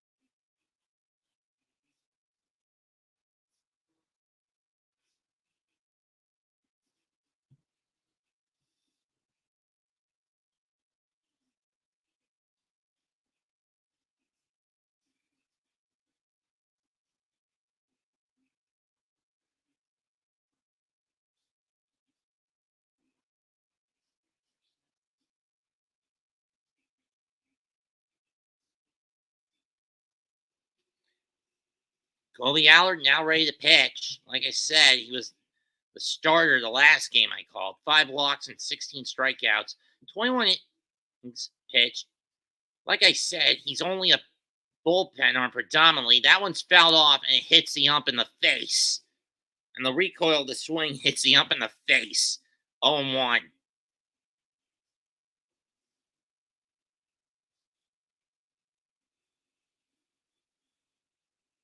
Oh, he swung and missed, and the ball hit him in the face. Thank God for those masks.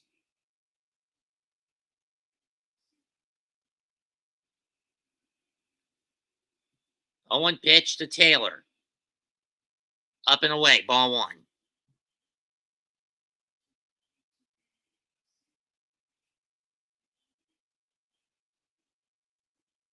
Cubs have tied it up 3-3 on a 2-run bomb by Seiya Suzuki, his 21st. Ball 2 to Tyrone.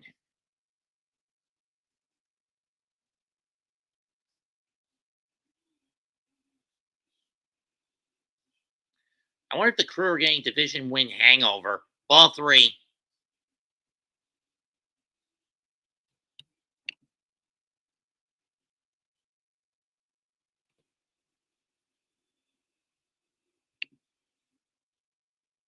Ball 4.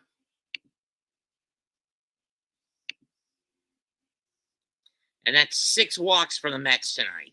Big noon Saturday from Columbus. The Spartans take on the Buckeyes. Guys at 10.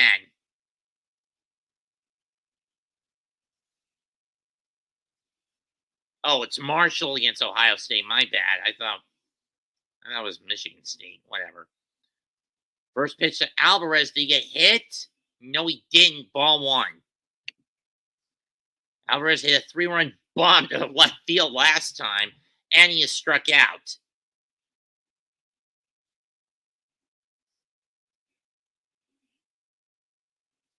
Fouls that one down the right field line this time. He was looking to go oppo taco. Something that Alvarez doesn't do with a lot of his homers. Almost all of them go to I've seen so far this year have gone to the left field. Gone to left field. Ball 2.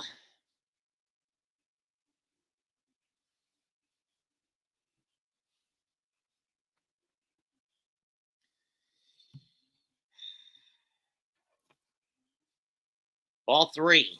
This is going to be a long fucking game, folks. In the meantime, let's see how things are going between the Jets and the Patriots. I do want to stress, I'm not going to put the audio up on that one. 3-1 pitch. Swing and a miss to full count.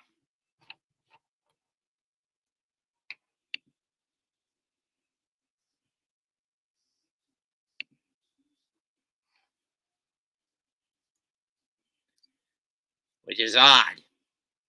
Payoff pitch to Frankie. Come on, Frankie, don't chase.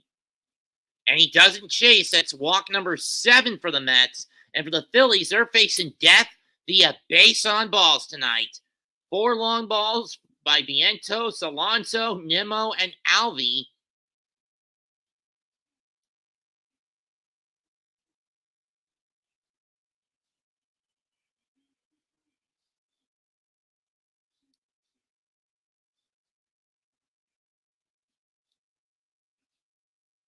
Acuna gets one snagged, throws the second for 1.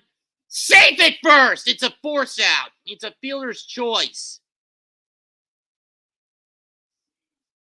Stock saves a hit. Bohm saves takes at least a single away from Acuna.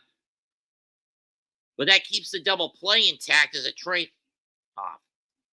But Acuna being there does keep the double play intact as a trade-off for Philadelphia. Of them being safe. And here comes Candelita Jose Iglesias. Okay, it's 7-0 Jets. Strike 1 to Iglesias.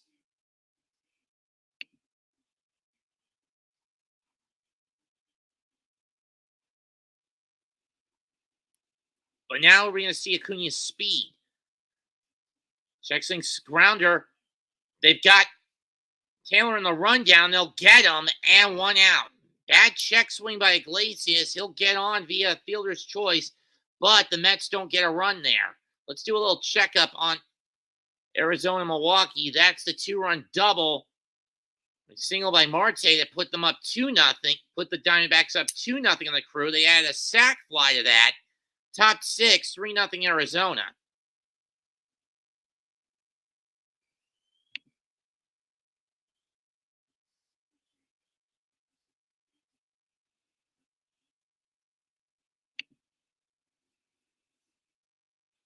So instead of runners in the corners and 1 out, it's runners on first and second and 2 out for Nimmo. The Mets have never scored 10-plus in 3 straight games in franchise history since their establishment in '62. They got 10 on Wednesday night, Tuesday night, 10 on Thursday night, and they've got 9 so far tonight. That's fouled off by Nimmo, 0-2. And yes, none of the Met teams that have raked in runs have done that or won the World Series. Not the '69 Mets, not the '73 Mets. Even though they made it to the World Series, but they still lost to Oakland, but the point still applies. Not the '86 Mets, the '88 Mets. Nimmo hits this one to left, but it's playable. Marsh gets under it, and that ends the inning. So the Mets blow the opportunity to truly bring the doors down through 5. Mets 9, Philadelphia 3.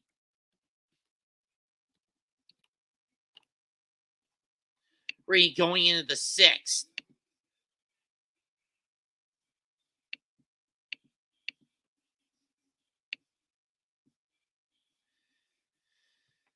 This is the thing about Twitch I hate. Let me see if I can get on my iPad.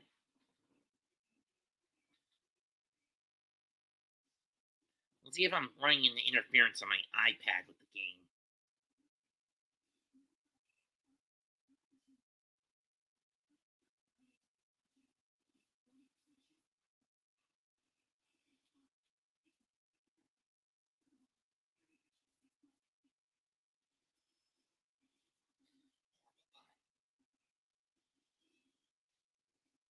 Fuck you, Jason Kelsey.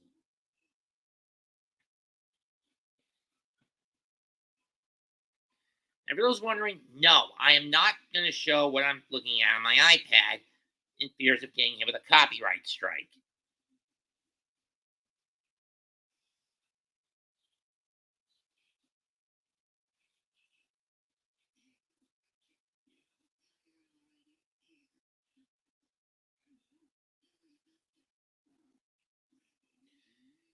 Okay, first quarter's over. It's 3-6. Jets have it on their own 13. They're up 7-0.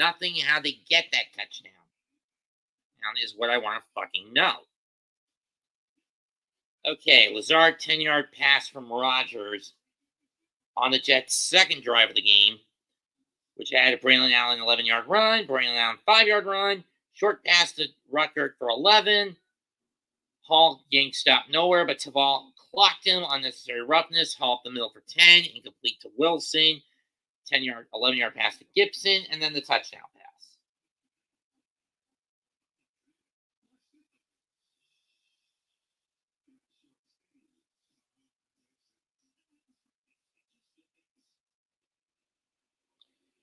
And we are back.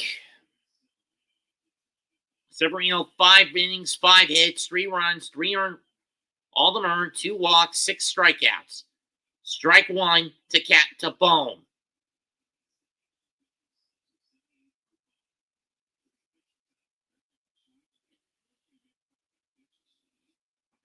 Strike 2. Yeah, we know that one of those bad pitches Severino threw was a cookie to Trey Turner back in the third that at the time tied the game. 0-2 pitch. Swung on and missed. Sit down. Boom. 7th K of the night for Severino.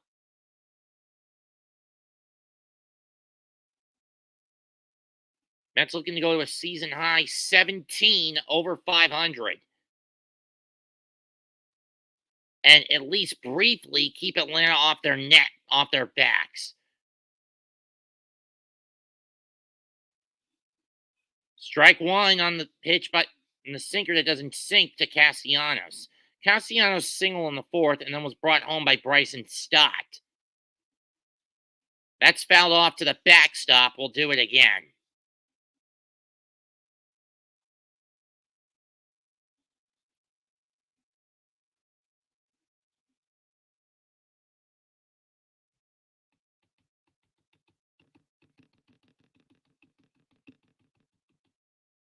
And yes, I know I'm wearing the City Connect, but my all black hat is too small for my head.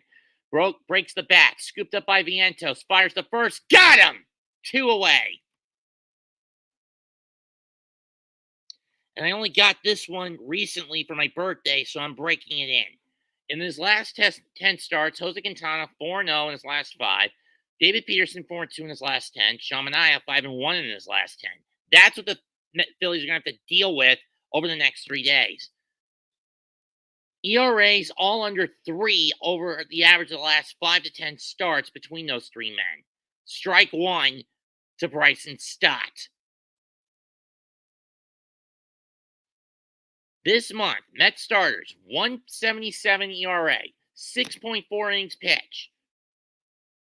Pop up. Vientos calling Acuna off, and he's got it, and that ends the inning and retires the side.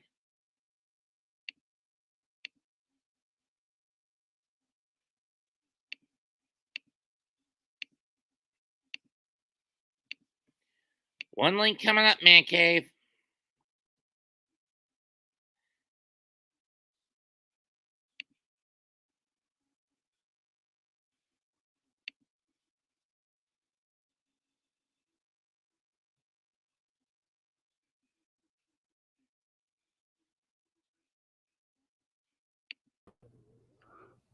What's good, bro? Man. See, the Mets are whooping. Oh, Mets are doing their thing. You can thank a 5-run fourth inning and Taiwan Walker imploding for that. Yeah, I seen it. It was up 4-3. Then all of a sudden they had that. They had 5 runs. It's like the Mets are rolling, man. Then again, Happy, I am a happy little for them. nervous. Then again, I am I a little know. nervous. Mostly because when they've gotten a lead this big, Mendoza has had a bit of a bad gambling habit where he takes the foot off the throat. Mm-hmm. And the gambling is usually seen in the bullpen more so than with the lineup. You saw almost the entirety of March, April, and May where he gambled, and it blew up in his face, which led to that atrocious start this year. You're losing 35 of their first 59. Mm-hmm. Well, it's a difference. The Mets played much better this way compared to last year when they had all those stars or vets on their team. And they got rid of all those stars. Now they play much And better. in fairness, they were also dealing with a litany of injuries. Mm-hmm. So I don't really put most of the blame on Buck, even though I did call for him to be pink slipped. In hindsight, I shouldn't have. Mm-hmm. I mean, like Terry Collins in 2017, Buck had a lot of injuries he had to deal with. The only difference between him and Collins is Collins actually was going to leave the end of that year, win, lose, or draw anyway. Mm-hmm. Yeah, but you still got Francisco Lindor, still got Pete Alonso. Too bad Lindor's out with some back issues. I know. But at least Luis Angel Acuna has been doing a good compensation. Yeah, how's the pitching been so far? Who's the best? I mean, I know Luis Severino's over here. How's the pitching with him? Going good so far. Vientos up first to lead off the 6th, strike 1, and he got the scoring started with that low line drive home run. Mm-hmm.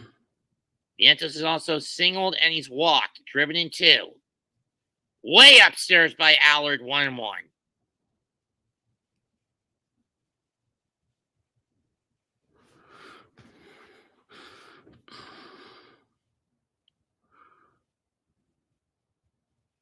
One pitch. Swing and a miss, 1-2. Talking about a role reversal. I mean, last game between these two, I called Allard start and Walker was the shutdown pitcher. This time, the roles are somewhat reversed. The roles are reversed. Just missed getting him looking 2-2. And when you think about it for tonight, it's been basically death by walk for Philadelphia. Mm-hmm. Something that the Mets have been bitten by too many times this year. Swung and a miss, strike 3, 1 down. Yeah, that strike 2 pitch, that was a low pitch. That pitch was low. I don't know how they call that a strike, but Alonso, if he hits a homer right now, he'll tie Aaron Judge for most homers since 2019. Judge is 227. Pete, his whole career, 226. Including tonight's solo bomb. Wow. There's ball 1. On the curveball. My main problem with Pete's hitting approach this year is he took his agent's words too much to heart. Mm-hmm. And it's done him more harm than good. Trying to be an Aaron Judge copycat. Right.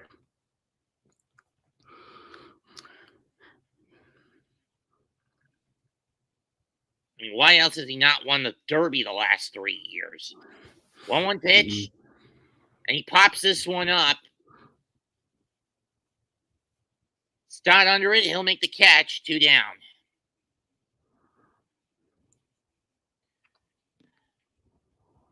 If Pete can make it to at least 90 RBIs, I say give him another year. Mm-hmm. They took the apple away in the outfield when they hit the home run. No, it's still there. It's still there. Yeah, I always used to like seeing the apple go up and down. Here's Harrison Bader, who's in for Winker.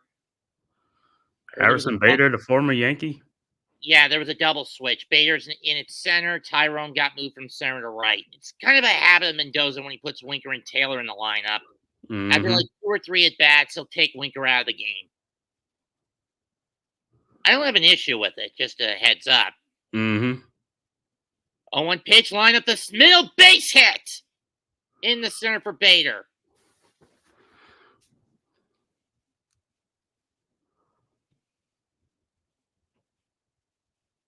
Do you think I do these calls a little too straight laced at times, man cave? Nah, man, you great, man. Just do what you keep doing, man. Calling a nigga great. I mean, I have a friend who's part of a Jets Tuesday and Saturday show, and he calls me like YouTube's version of Bob Euchre.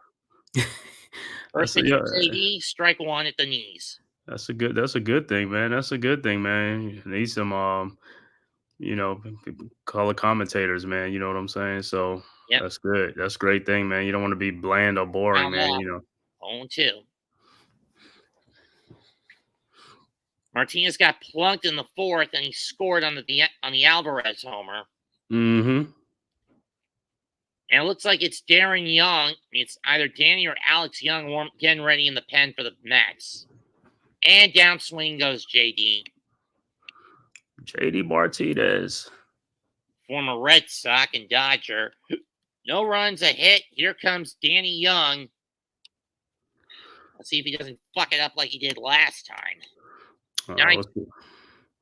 Well, it's good, people. Please hit that like and subscribe button. Share also to all social media platforms. Subscribe to the Big Blue Crew Sports Network. Your boy Mets 2128. Also subscribe to the Man Cave Podcast. Also G Nation Inside Sports, Big Pass Sports Talk, Unpopular Opinion with NYG. G Coach Nation Edgar, Sports. Wales to New Jersey. Mac, the Giants fan. Classified 3F with Joel, and also Zion Zenith, and many, many more. And Coach Egladney's Amazing World of Sports. Bringing you Mets contents, baseball, basketball, football, boxing, UFC, MMA, everything, man. We got it all covered for you, man. Just subscribe to coming soon, wrestling. Coming soon, wrestling. So please subscribe to the Big Blue Crew Sports Network so you can get all your sports coverage and content. Hit that like button. In my case, don't expect me to do WWE. Yeah, that's good, buddy. Wrestling is good, man. And boxing, UFC, MMA is great. No, also gonna be doing soccer too, man. When the World Cup hits in 26. I mean, next year when soccer starts up, he's gonna do it a season. I think El Capitan, Ralph will do that. Thank goodness that we didn't have to do the world. You didn't have to do the World Cup in 22. That thing was a nightmare to keep tabs on. Right, it was. Anytime it goes to Africa or Asia, it's a pain in the neck. I mean, if it's in the European colonies, nations, I don't have an issue. A 6-hour difference, that's fine. Mm-hmm. Know what I mean? Yep. And I'm getting another political ad.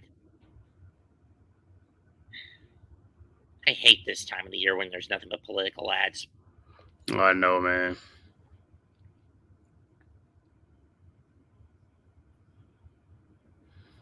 It'll be over another month. Lindor earlier tonight received his Roberto Clemente Award. Oh, okay. That's a nice award, man. Ball one.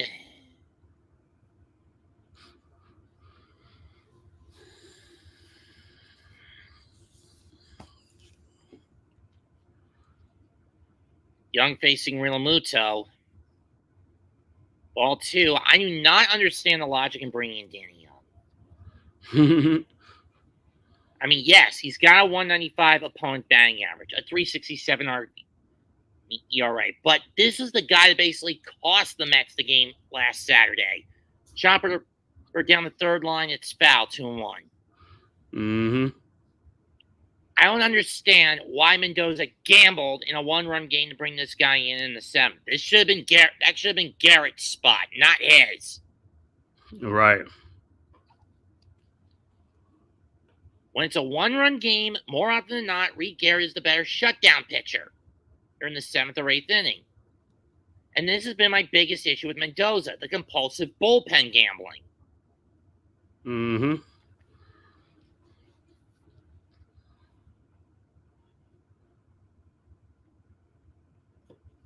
And in August, I was ready to strangle him to death for it. 3-1. He's just ready to strangle him. I mean, there were at least 5 games that his dimwitted gambling cost the Mets that month. Mm-hmm.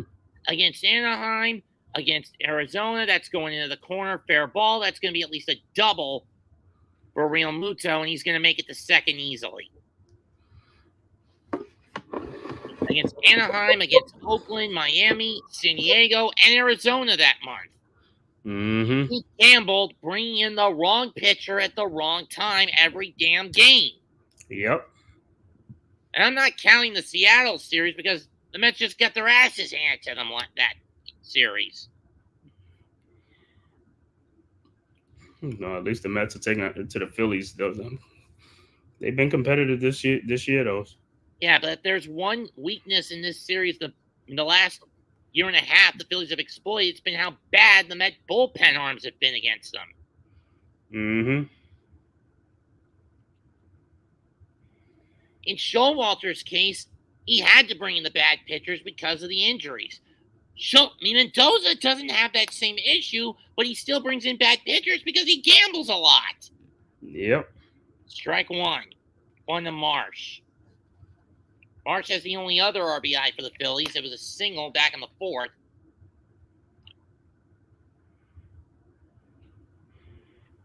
Yeah, Jason Worth? No, that's Brandon Marsh. 1-1. Brandon Marsh. Okay. Jason Worth he's gone, right? Worth is not playing baseball. Yeah, he hung it up. Okay. And Weston Wilson now in the pinch hit for when it's Cal Stevenson's time up. Pinch hitter. Ground ball is foul. 1-2.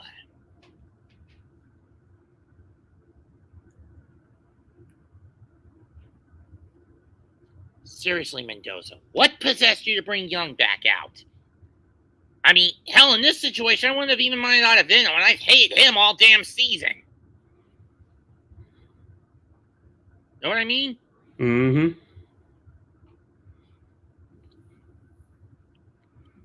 I think the Phillies got the best record in baseball. Way right? outside 2-2.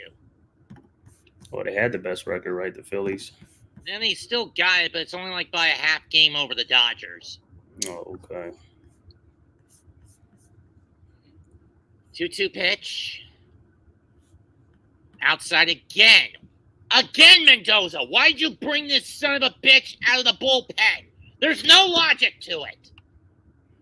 Mm-hmm.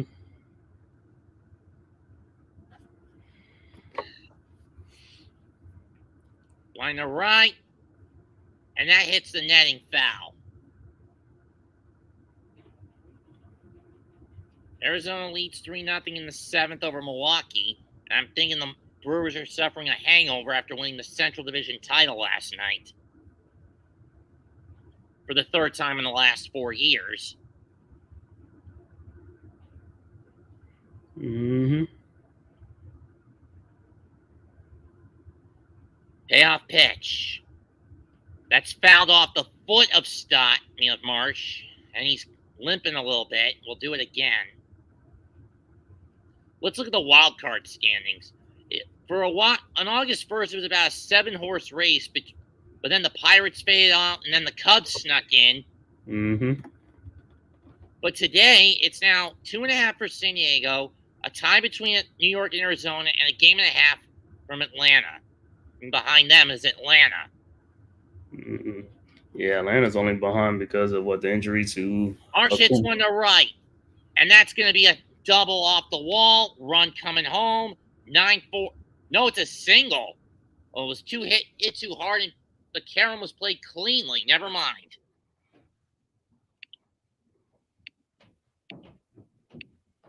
But again, I question the logic. Why did you bring in fucking Danny Young? This is the guy who couldn't shut that door against Philadelphia. Mm-hmm. I mean, and even when he did against them last Friday, he gave up 3 runs before he ended the game. Mm-hmm. We had a shutout in our hands that game, man cave. Mm-hmm. I believe it, yeah. Hey, I know how it feels, man. You be right there, and then they bring somebody else in, and they just give a run right away. Strike one to Weston Wilson. Now the Mets are moving their infielders back. I mean, in this case, sacrificing a run for a double play, I wouldn't mind it. Yeah, you need a double play right here, though. You give up the run, but you need a Did that double hit play. him? It did.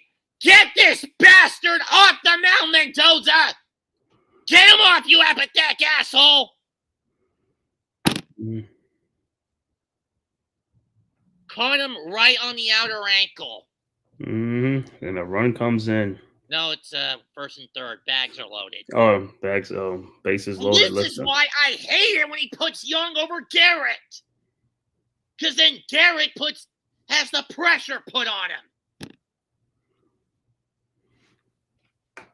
How stupid are you, Mendoza, to gamble like this?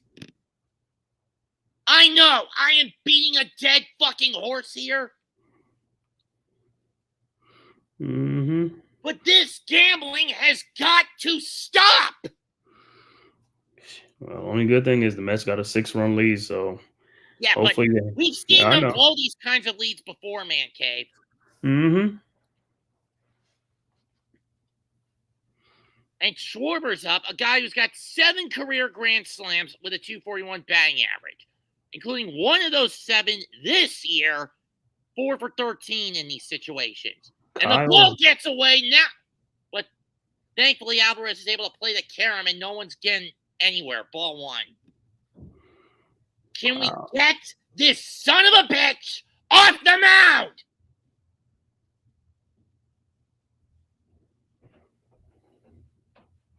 How much of a hubristic asshole do you have to be to put your faith in this guy who has been horrible?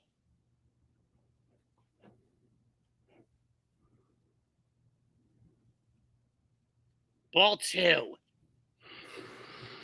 Mendoza, you better pull him out, get him out of there, and soon. My credence is if a pitcher's in trouble, you get him out of there before collateral damage, not after it. Kyle Schwarber, what pitches that gets him? Is it off speed? I mean, what's his weakness as a hitter? Curveball. Yeah, slider. Young has been throwing sliders. He just got him with a slider 2-1. Ground ball. Iglesias will play in the second for 1 to first, not in time. A run will come home. 9-4 New York. I don't know why. I mean, I get it. Sacrifice the run to get out, but I wouldn't have played going for the 4-6-3 like that. So now it's going to be 1 run score first and third with 1 out. Schwarber will get an RBI out of it, but this year his bases loaded average drops to a 414. And thank you. You finally get your head out of your ass, Brass Mendoza. Garrett comes in, but the threat is still apparent. Top 7. 9-4 Mets. 1 out. Runners on the corners.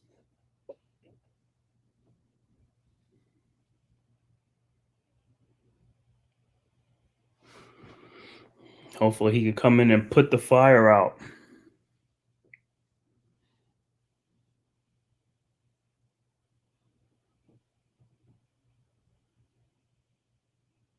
Is Drake May in for the Patriots? Is he really? Did he get hurt? I mean, did Brissett get hurt? Or on Twitch saying he's worse than Bryce Young. Yeah, let me see. Because I know Brissett was playing, but I don't. Huh? He's not. But the Jets did get a touchdown, but they just gave up a field goal. So it's 14-3. Yes, 3:56 left in the half.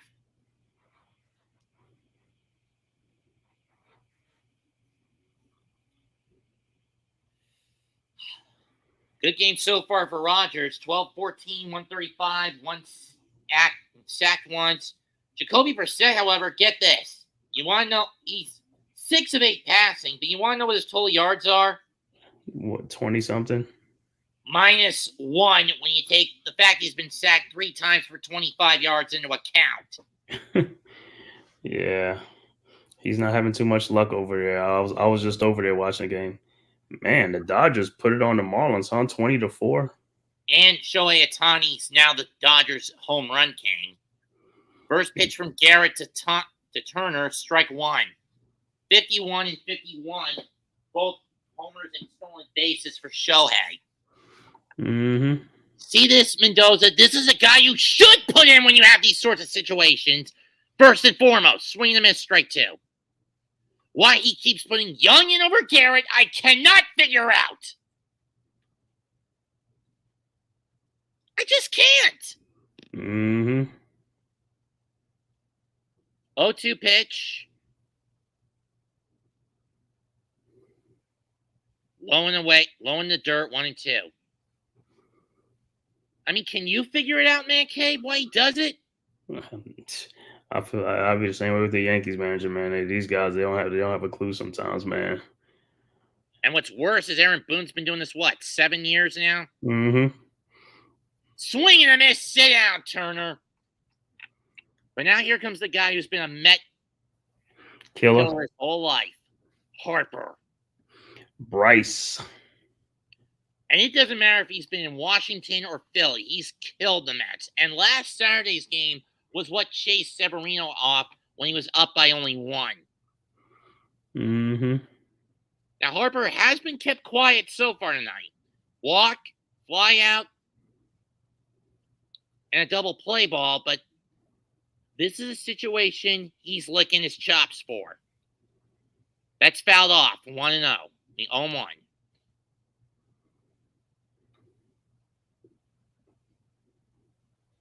Runners in scoring position this year. He is third in the National League with 345. 344, 2 outs and runners in scoring position. 500 with the bags loaded. Hopefully Garrett could do the job and get him out. That's driven to right center toward the gap. And Taylor's dive is not going to get. That's going to bring in 2. Bader falls, and this is going to. And it's a 2-run double. You see, Mendoza? This is what happens when you keep putting Danny Young in over Reed Garrett. You let them back in the game, you fucking asswipe. Game 3, your dickhead, Danny Young is not a 7th. It is not a late game pitcher. Uh-oh. And it's now 9-6, New York. See, this is what I mean by he takes his foot off the throat.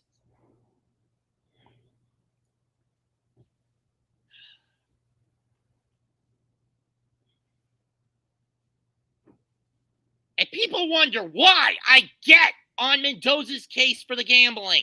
This is a case in point for why I call him a dumbass, a compulsive gambler. Mm-hmm. Especially with a bullpen. And then why I want him gone early portion of the season. Strike 1. Want to casting up in the bone. So tell me this, Met faithful. Now do you believe me? He said it's happening like deja vu. 2-1. Now do you believe me, Mets fans? This is why I cannot hold a lot of trust in Carlos Mendoza. He is a compulsive gambler with his bullpen.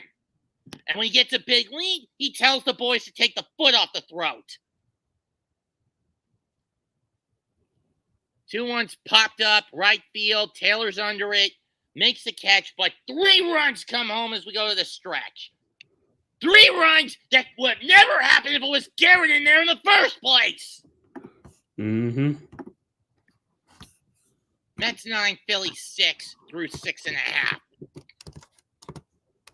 Seriously, Mendoza, use fucking logic in these situations. Never put Danny Young in the 7th. Stop the fucking bullpen gambling!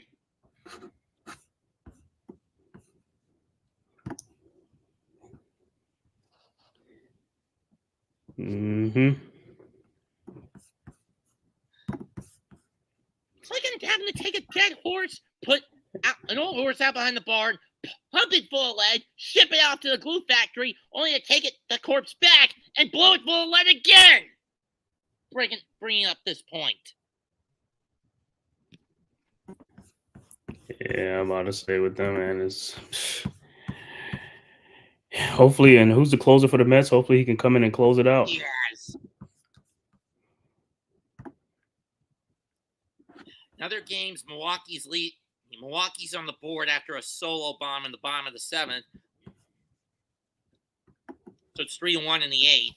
Pirates up 3-2 over St. Louis in the bottom of the 8th. 5-3 Chicago in the bottom of the 5th over Washington. On a ground out by Bellinger and a sac fly by Paredes, or however the fuck you pronounce that name.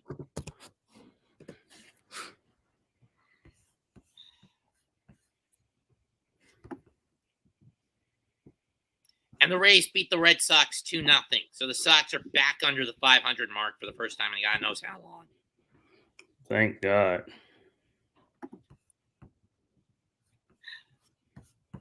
And everyone just left after my tirade. He said, "Who?" The audience just left after most of the audience left after my tirade. No, they'll be back. He said they'll be back. Oh, one They person. come and go. They'll be back. It's like it fluctuates. I know. But outside of a couple of Grassi Posse raids, I've never gotten more than 10 on any of these streams. That's big. Are you? Coming up. Do you use your Twitter too, or no? Not really. No. No. At the time, I was using StreamYard's free streaming setup. Mm-hmm. Yeah. Ball 1 to Taylor. Marsh now. Weston Wilson moves to left. Marsh goes to third. Swing and a miss by Taylor, 1-1.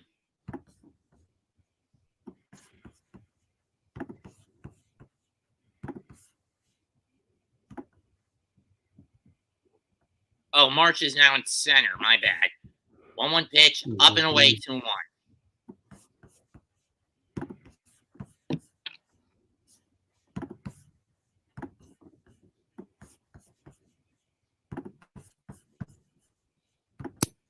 Here's the 2-1 pitch. Did he get that one? No, he didn't. 3-1.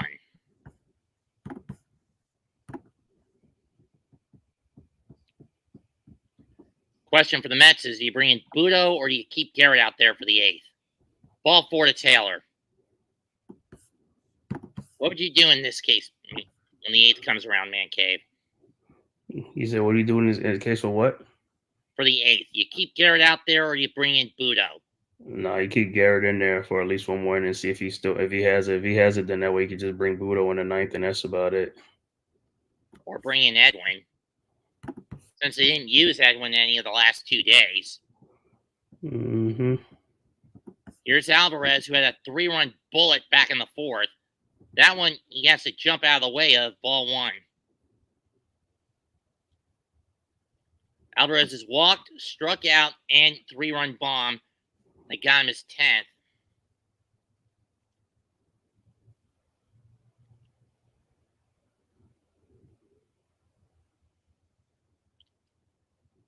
Low and in the dirt, 2-0. I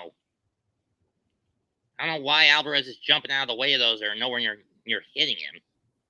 Here comes the Philly pitching coach to try to calm Alvarado down. Mm-hmm.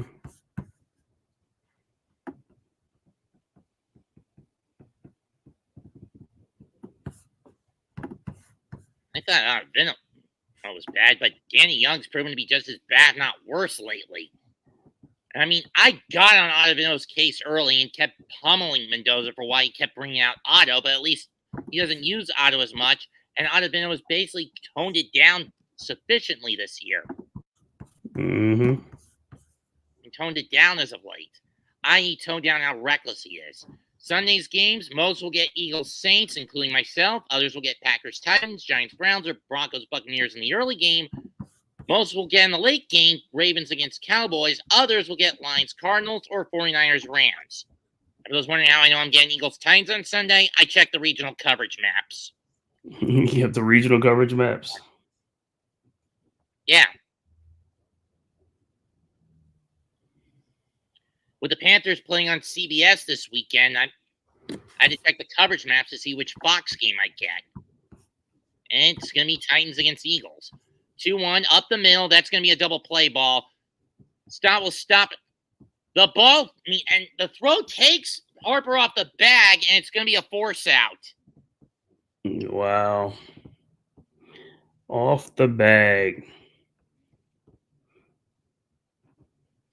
Yeah. I mean, Stott, instead of just pitching it to turn to get Taylor at second, he tries to run and to get the out, but he throws it way too wide, and Harper is forced off the bag, and Alvarez is safe. I mean, seriously, you flip that to Turner, that's a double play. Mm-hmm.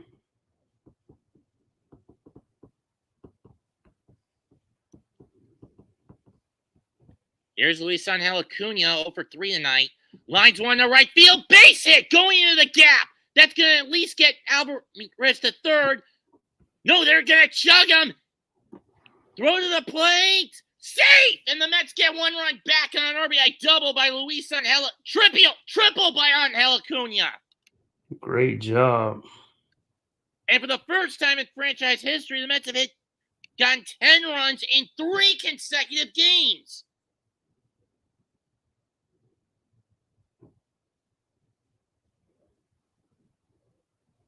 And here comes Candelita. Mr. OMG himself, Jose Iglesias. Mm-hmm. Well, you've heard the song, haven't you? Mm-hmm. What do you think of it? Good piece of Latin pop, isn't it?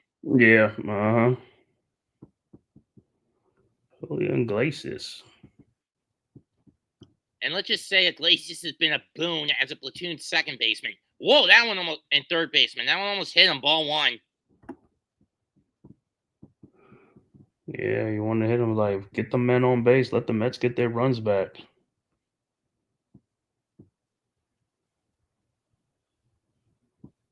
Iglesias fouls that one off on 1-1.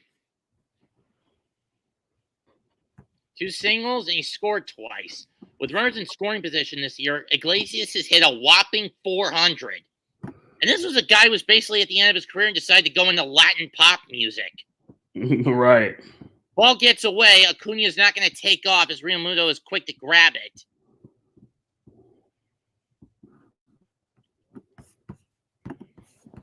And he even performed OMG at the All-Star game. Game weekend in Dallas and in Arlington this year. Iglesias ground ball. Contact to get Acuna. He's out the plate. So 6-2 force out the plate. And fielder's choice at the plate. Iglesias will go to first. No run scored for the Mets. Tuesday, Acuna got his first home run as a Met. Mm-hmm. And then he hit a second one last night.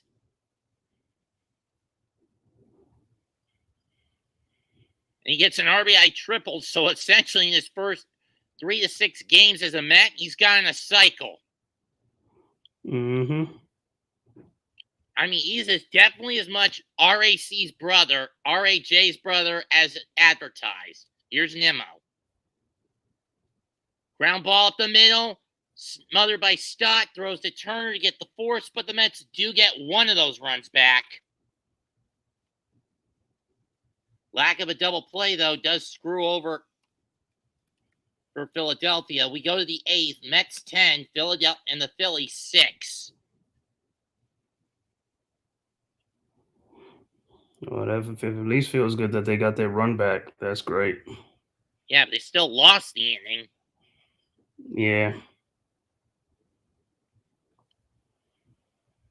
I'm still going to strangle Mendoza when this game is over.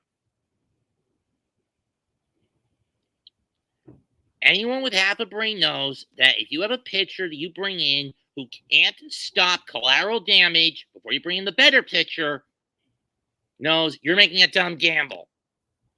Mm-hmm. And bringing Young in is a compulsive gambling habit move. I wonder who's going to be next for the 8th. Wesker Brazaban, Adam Ottavino, Ryan Stanek. Yep. Well, now only thing the Mets just gotta close it out, man. Just close it out now. You're telling me. Because I know it's easier said than done, right? Yep, it is. Especially when you're in a key playoff matchup tonight.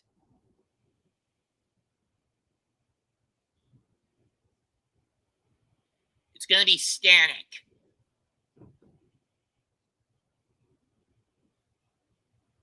He's bringing in Ryan Stanek. He's bringing in Stanek. Mm-hmm. He'll face Castellanos, Stott, and Real Muto at minimum.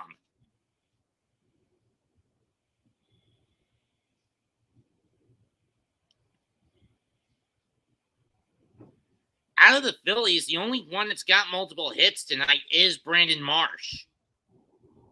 Yep. Hey, like I said, if he could just shut him down, man, that'll be great.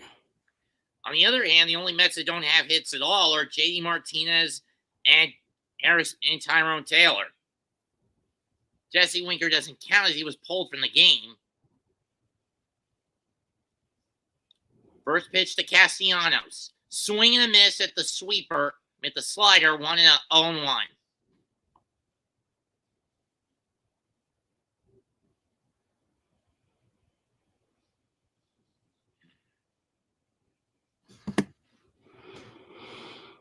He went fishing for that one.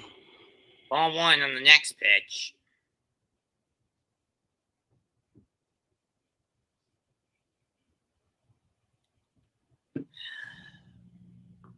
Two and 0. I don't know how that one missed. 2-1. I don't know how that ball missed. That looked like a strike to me. Yeah. Castellanos singled and scored in the fourth. Ball 3. I swear sometimes these arms are deep in the pockets. He said, well, we all know sports are rigged by the refs in one way or another. The NFL and the NBA, the most guilty out of the four. Castellanos slides one to center. Bader backpedals towards the edge of the track, and he makes the catch. 1 down. Update on the Brewers and on the Dodgers. Oh, yeah, they're the Ohtani thing. Here's homer number 50. First Dodger to get to the 50-50 club. He is now the team's single-season home run king. Shohei, you've got my respect, kid. Shohei Ohtani. And imagine, he'll be back on the mound next season. He's been spending the whole year at the plate because of Tommy John surgery recovery. He couldn't throw because of the UCL. Mm-hmm. Strike 1. But then again, with how hard he throws, the knife is always an inevitability. 1-1. Is it not? Mm-hmm. Bryson Stott at the plate. He's 1 for 3.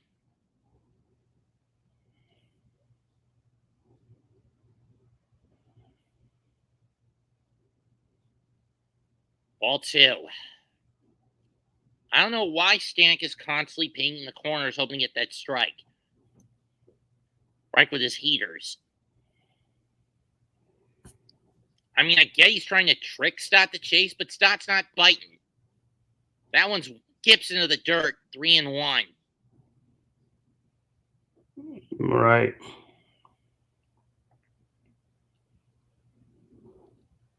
Real Muto waits on deck.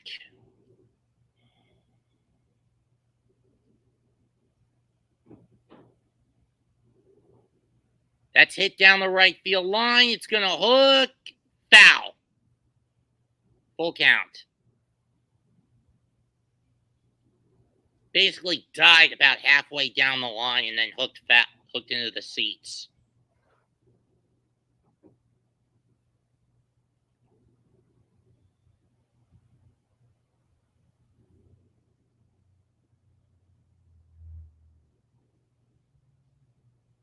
Didn't go. Ball 4. The emergency. Again, this would have been Budo's inning, not Stanek's. Mm-hmm. I understand Mendoza wanting to give these guys a chance. But in these situations, you got to bring your A-game pitchers out, not your C-game pitchers. Right. Here's Realmuto. And that's something I don't think Mendoza comprehends just yet. Or if he does, he just chooses to regress back to this crap. Strike one. One on the high heat. Yep.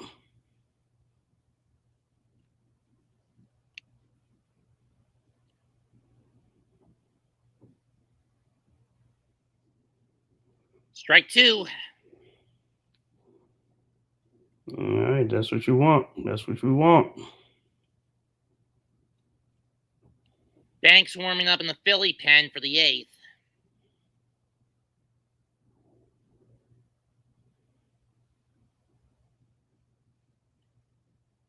Throw to first to try to pick off Stott. Not in time. As far as I know, Bryson Stott's not that good of a base stealer, right? Mm-mm. Yeah, I understand trying to pick him off, but that was a stupid move when you think about it. Because what if that ball overshoots Alonso and he gets to second, or worse, to third? 1-2, sit down, high heat, strike three, 2 away. That's right. That's what I'm saying. Just settle down and get the outs, man. Salt this game away.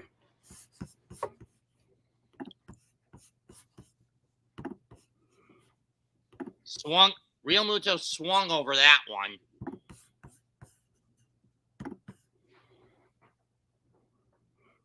Here's Brandon Marsh, who's been the one Philly that's been at least consistently good tonight. Ball one. One on the inside part. 2 singles, scored a run, and got an RBI.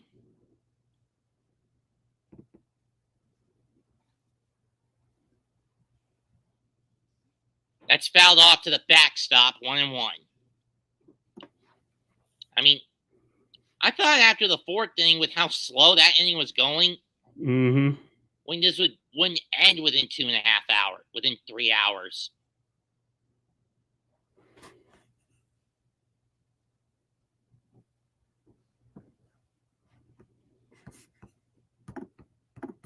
Strike two. Fun fact, Man Cave, this is the best the Mets have played in a year that ends on a 4 since 1984. Of course, even then, they didn't make the playoffs because of the way the playoffs were structured that year. You had to win your division to get in. Yep. 6 back at Chicago, if I remember correctly. 2-2. Of course, even if they did win the division, they would have gotten rocked by a high-caliber Padre team that season. Right. If the series between the Padres and the Cubs that year was anything to go by, right? Because that was peak Tony Gwynn Jr. Senior, right? Yep, Tony Gwynn, yeah. Or young Tony Gwynn. Rest in peace to the batting average king. Too bad his son hasn't been much of a chip off the block. Or never was. Stott takes off. Swung on and missed. Strike three. Sit down. So after a 1-out walk, the Phillies don't get anything out of it.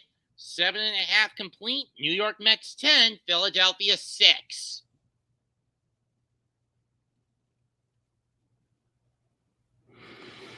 All right, so one more inning. So now you're gonna leave it up to your closer to come in to get 3 outs. I don't know. Up four. I don't think they'll bring Diaz in.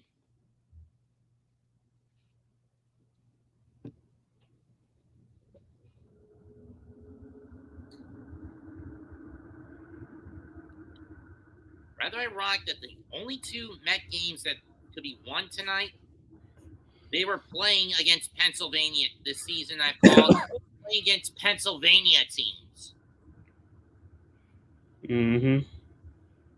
Because I called a game against Pittsburgh just before the break that they barely won that one. And for those wondering what the team stats were for the Jets and Patriots, first down, 17-4 Jets. half of the Patriot first downs coming by penalties, 1 for 4 on third down efficiency to 5 for 7 in favor of the Jets, 252 to 40 Jets in total yards. And no, I am not making that stat up. Mm-hmm. The only place the Patriots are beating the Jets in is gap discipline. 3 penalties to 45 yards for New England, for 45 yards for New England to 6 for 76 for the Jets. Mm-hmm.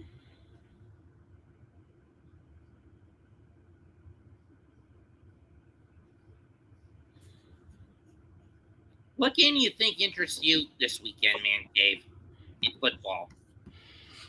Oh, football. You talking about the college or NFL? Pro. Oh, the pro game. Well, obviously the Giants and the Browns, but also the Vikings and Texans game. What about Chargers Steelers? And they're showing the grimace seat. The fucking grimace seat. What is the grimace? Is that supposed to be the good luck? No, the grimace seat is a seat in the Citi Field bleachers, literally reserved for the McDonald's mascot.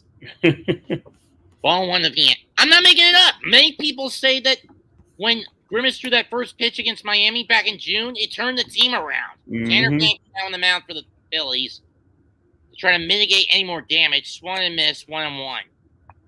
And they brought it back for the series against Washington on Monday, which happened to be my birthday, I might want to point out.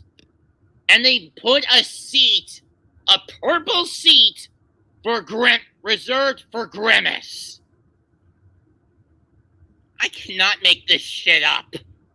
Vientos 2 for 3 with 2 RBIs, a solo homer, and a single. 2-2. And believe me, I wish I was making that up, folks. That there's a seat in a baseball field for a fast food mascot. Grimace. 1 in strike 3. Vientos down on strikes for the second time tonight.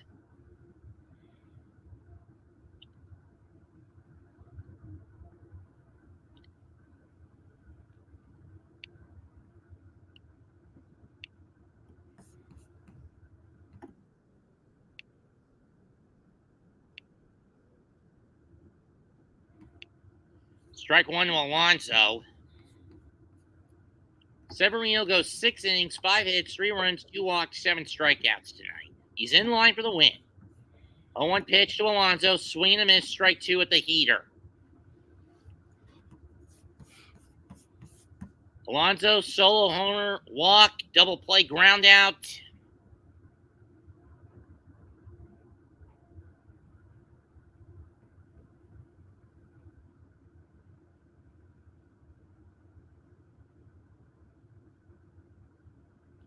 O2 pitch. Ground ball. Stott will scoop it up. Fire to first. 2 down.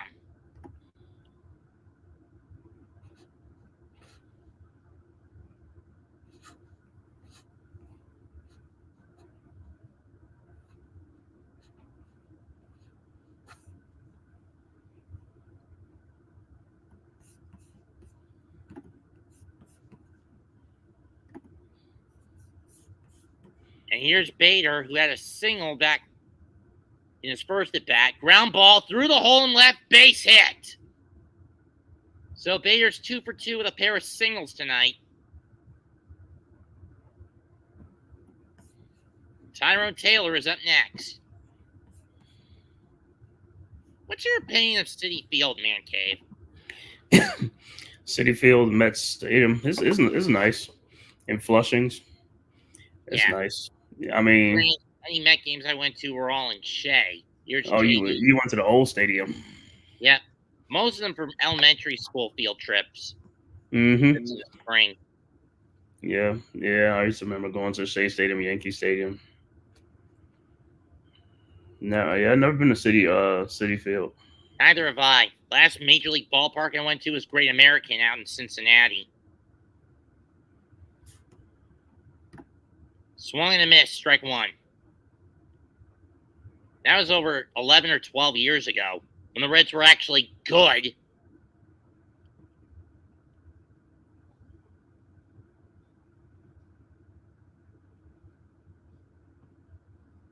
Ground ball to third. Stutz Bohm grabs it, fires to first in time. 1 inning to go. No runs, 1 hit, 1 stranded for the Mets. We go to the ninth. It's the Mets 10 and the Phillies 6. It'll be Wilson, Schwarber, and Turner due up. Question is, if you're Mendoza, do you bring Diaz in or not? Because you want him in as soon as, because if you do bring him in, you want him in as soon as certain levels of collateral damage are reached. If you don't, you bring in Budo. Know what I mean? Mm-hmm. Hey, 3 outs. 3 outs to seal the win, man. Just get it over with. The Mets have been in this situation before, or they've blown it.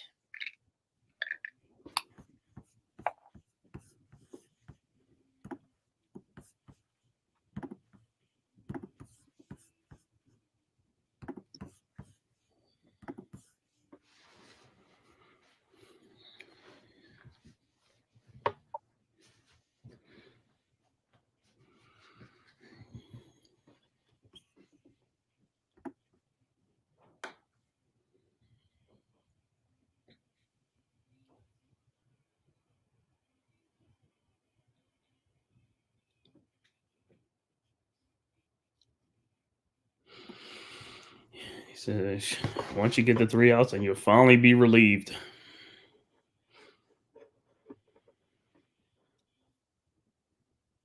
Yeah, you can't let a 10-run, 4-homer night go to waste. Mm.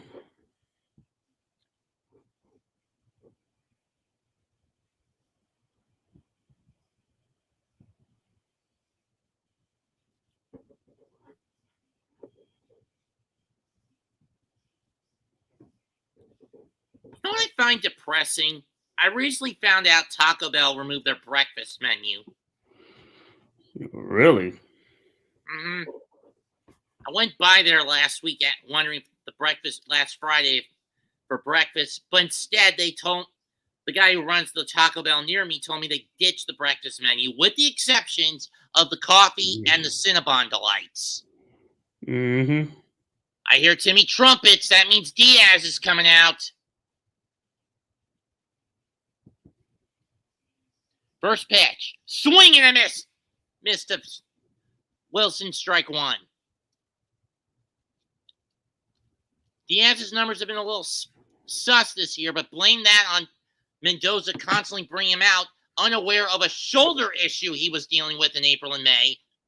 And then a 10-game suspension over a bullshit claim of sticky stuff. Dude, it was sweat combined with a rosin bag from sitting in a caged bullpen in Wrigley, not spider tack. That's not sticky stuff. 0-2. Swung on a miss. Sit down. Down press Wilson. 1 down, 2 to go. Mm-hmm.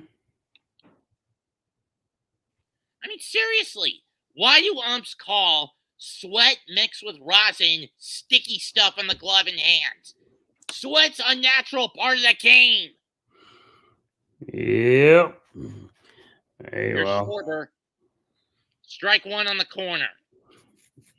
Iglesias has been moved to third. That means Eddie Alvarez is at second.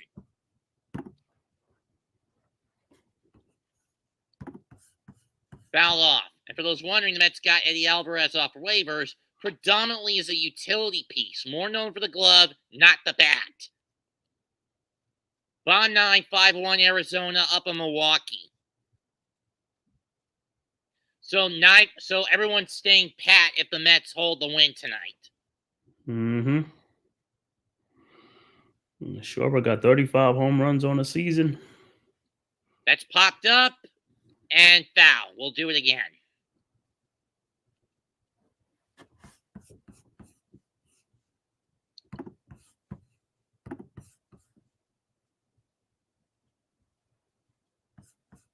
Yes, again, I know I am wearing the damn C Connect hat. But my old Mets in black hat is too small on me these days. Fouled off.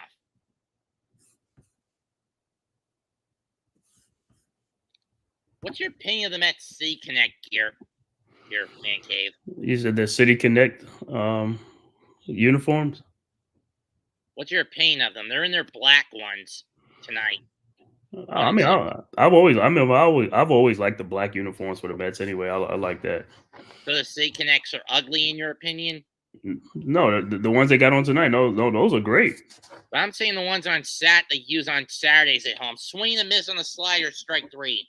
Yeah, I have to take a look at it and stuff like that. I don't know what color is it, blue or black? Actually, it's gray. Oh, it's the gray ones. Isn't that like the old school, like gray on gray, like what they used to play with back when Howard Johnson and them was playing? More with a blackish hue. It's gray with a blackish tint to them. Oh, okay. Yeah. Purple to the 7, with a purple on the top of the cap to pay homage to the 7-line train. Strike 1 to Turner.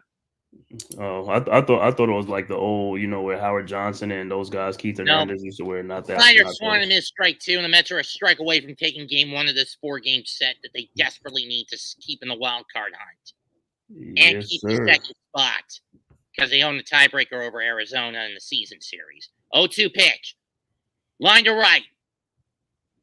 Taylor's under it. Game over. Mets win 10-6. Yes, sir.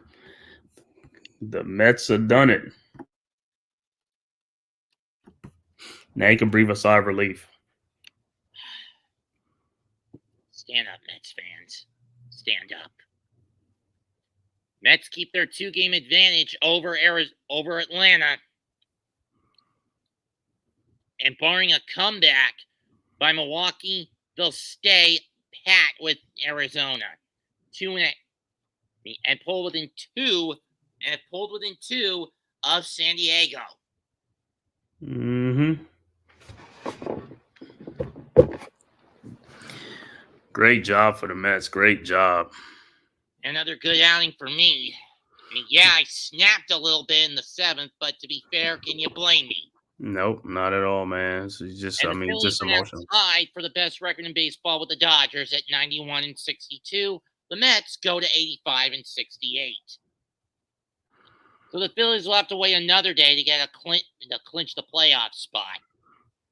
And for the Mets, they now pull within 6 of Philly for the division. Not that really isn't much in the cards for the Mets.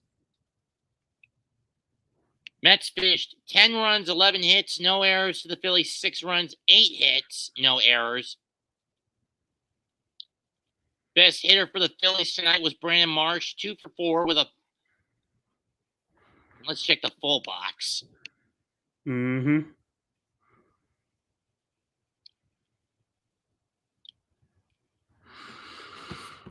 Brandon Marsh with a pair of singles and an RBI. Phillies struck out a dozen times, 3 walks, 1 homer. To the Mets getting 8 walks on 5, striking out 5 times on 4 with 4 long balls, a double by Ruiz, a triple by Acuna. Harper had a double for the Phillies, as did Real Muto. For Harper, he got 2 RBIs to bring his total to 86. Trey Turner's is up to 58. Kyle Schwarber at 98. Brandon Marsh at 57. Nimmo got 3 to bring his to 84. Alonso got 1 to put his at 87. Alvarez with 3 at 41. Acuna RBI total goes to 5. Vientos with 2 to 67. Phillies actually did better with runners in scoring position. 3 out of 7 to 2 out of 7 for the Mets. Mm-hmm. Got more double plays turned, 2-1. Severino went 6 innings, gave up 5 hits, 3 runs, 2 walks, 7 strikeouts on 86 pitches. He goes to 11-6. It was not a safe decision for Edwin Diaz. Taijuan Walker gets hit with the loss, going 3 1/3, 6 hits, 8 runs, 3 walks, 2 Ks, 4 homers on 71 pitches. But after he was pulled, it was calmed down a bit for Philadelphia. Jose Ruiz giving up a run, Jose Alvarado giving up a run. but each of the Philly pitchers gave up at least one hit.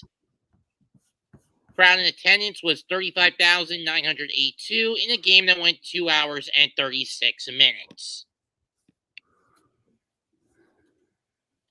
And that's it for tonight's broadcast. I'd like to thank Man Cave for coming in the last leg of the game.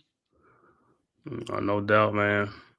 And people, please hit that like and subscribe button, man, for the Big Blue Crew Sports Network, as well as Mets 2128, the Man Cave podcast, and all the other Big Blue Crew Sports members. Like I said, NYG, Unpopular Opinion Sports, Big Lou, G Nation Inside Sports, Wales to New Jersey, Miz in the Midday, Big Pat Sports Talk, Coach Ed Gladney's Amazing World of Sports, Classified 3F with Joe, El Capitan Raficho, Zion Zenith, and like I said, Mac the Giants fan and the rest of the Big Blue Crew Sports Network. Thanks for watching this broadcast, man. Thank you all. Please hit that like and subscribe button and also share on all social media platforms. And like I said, Mets 2128 will bring you more baseball contents and also wrestling once playoff comes. So please subscribe to the channel. Great channel. If you like his sportsmanship, his gamemanship, man, show him some love by subscribing to his channel. Hit that like button. All right. Till then, goodbye and good effing night. Thanks, Man Cave.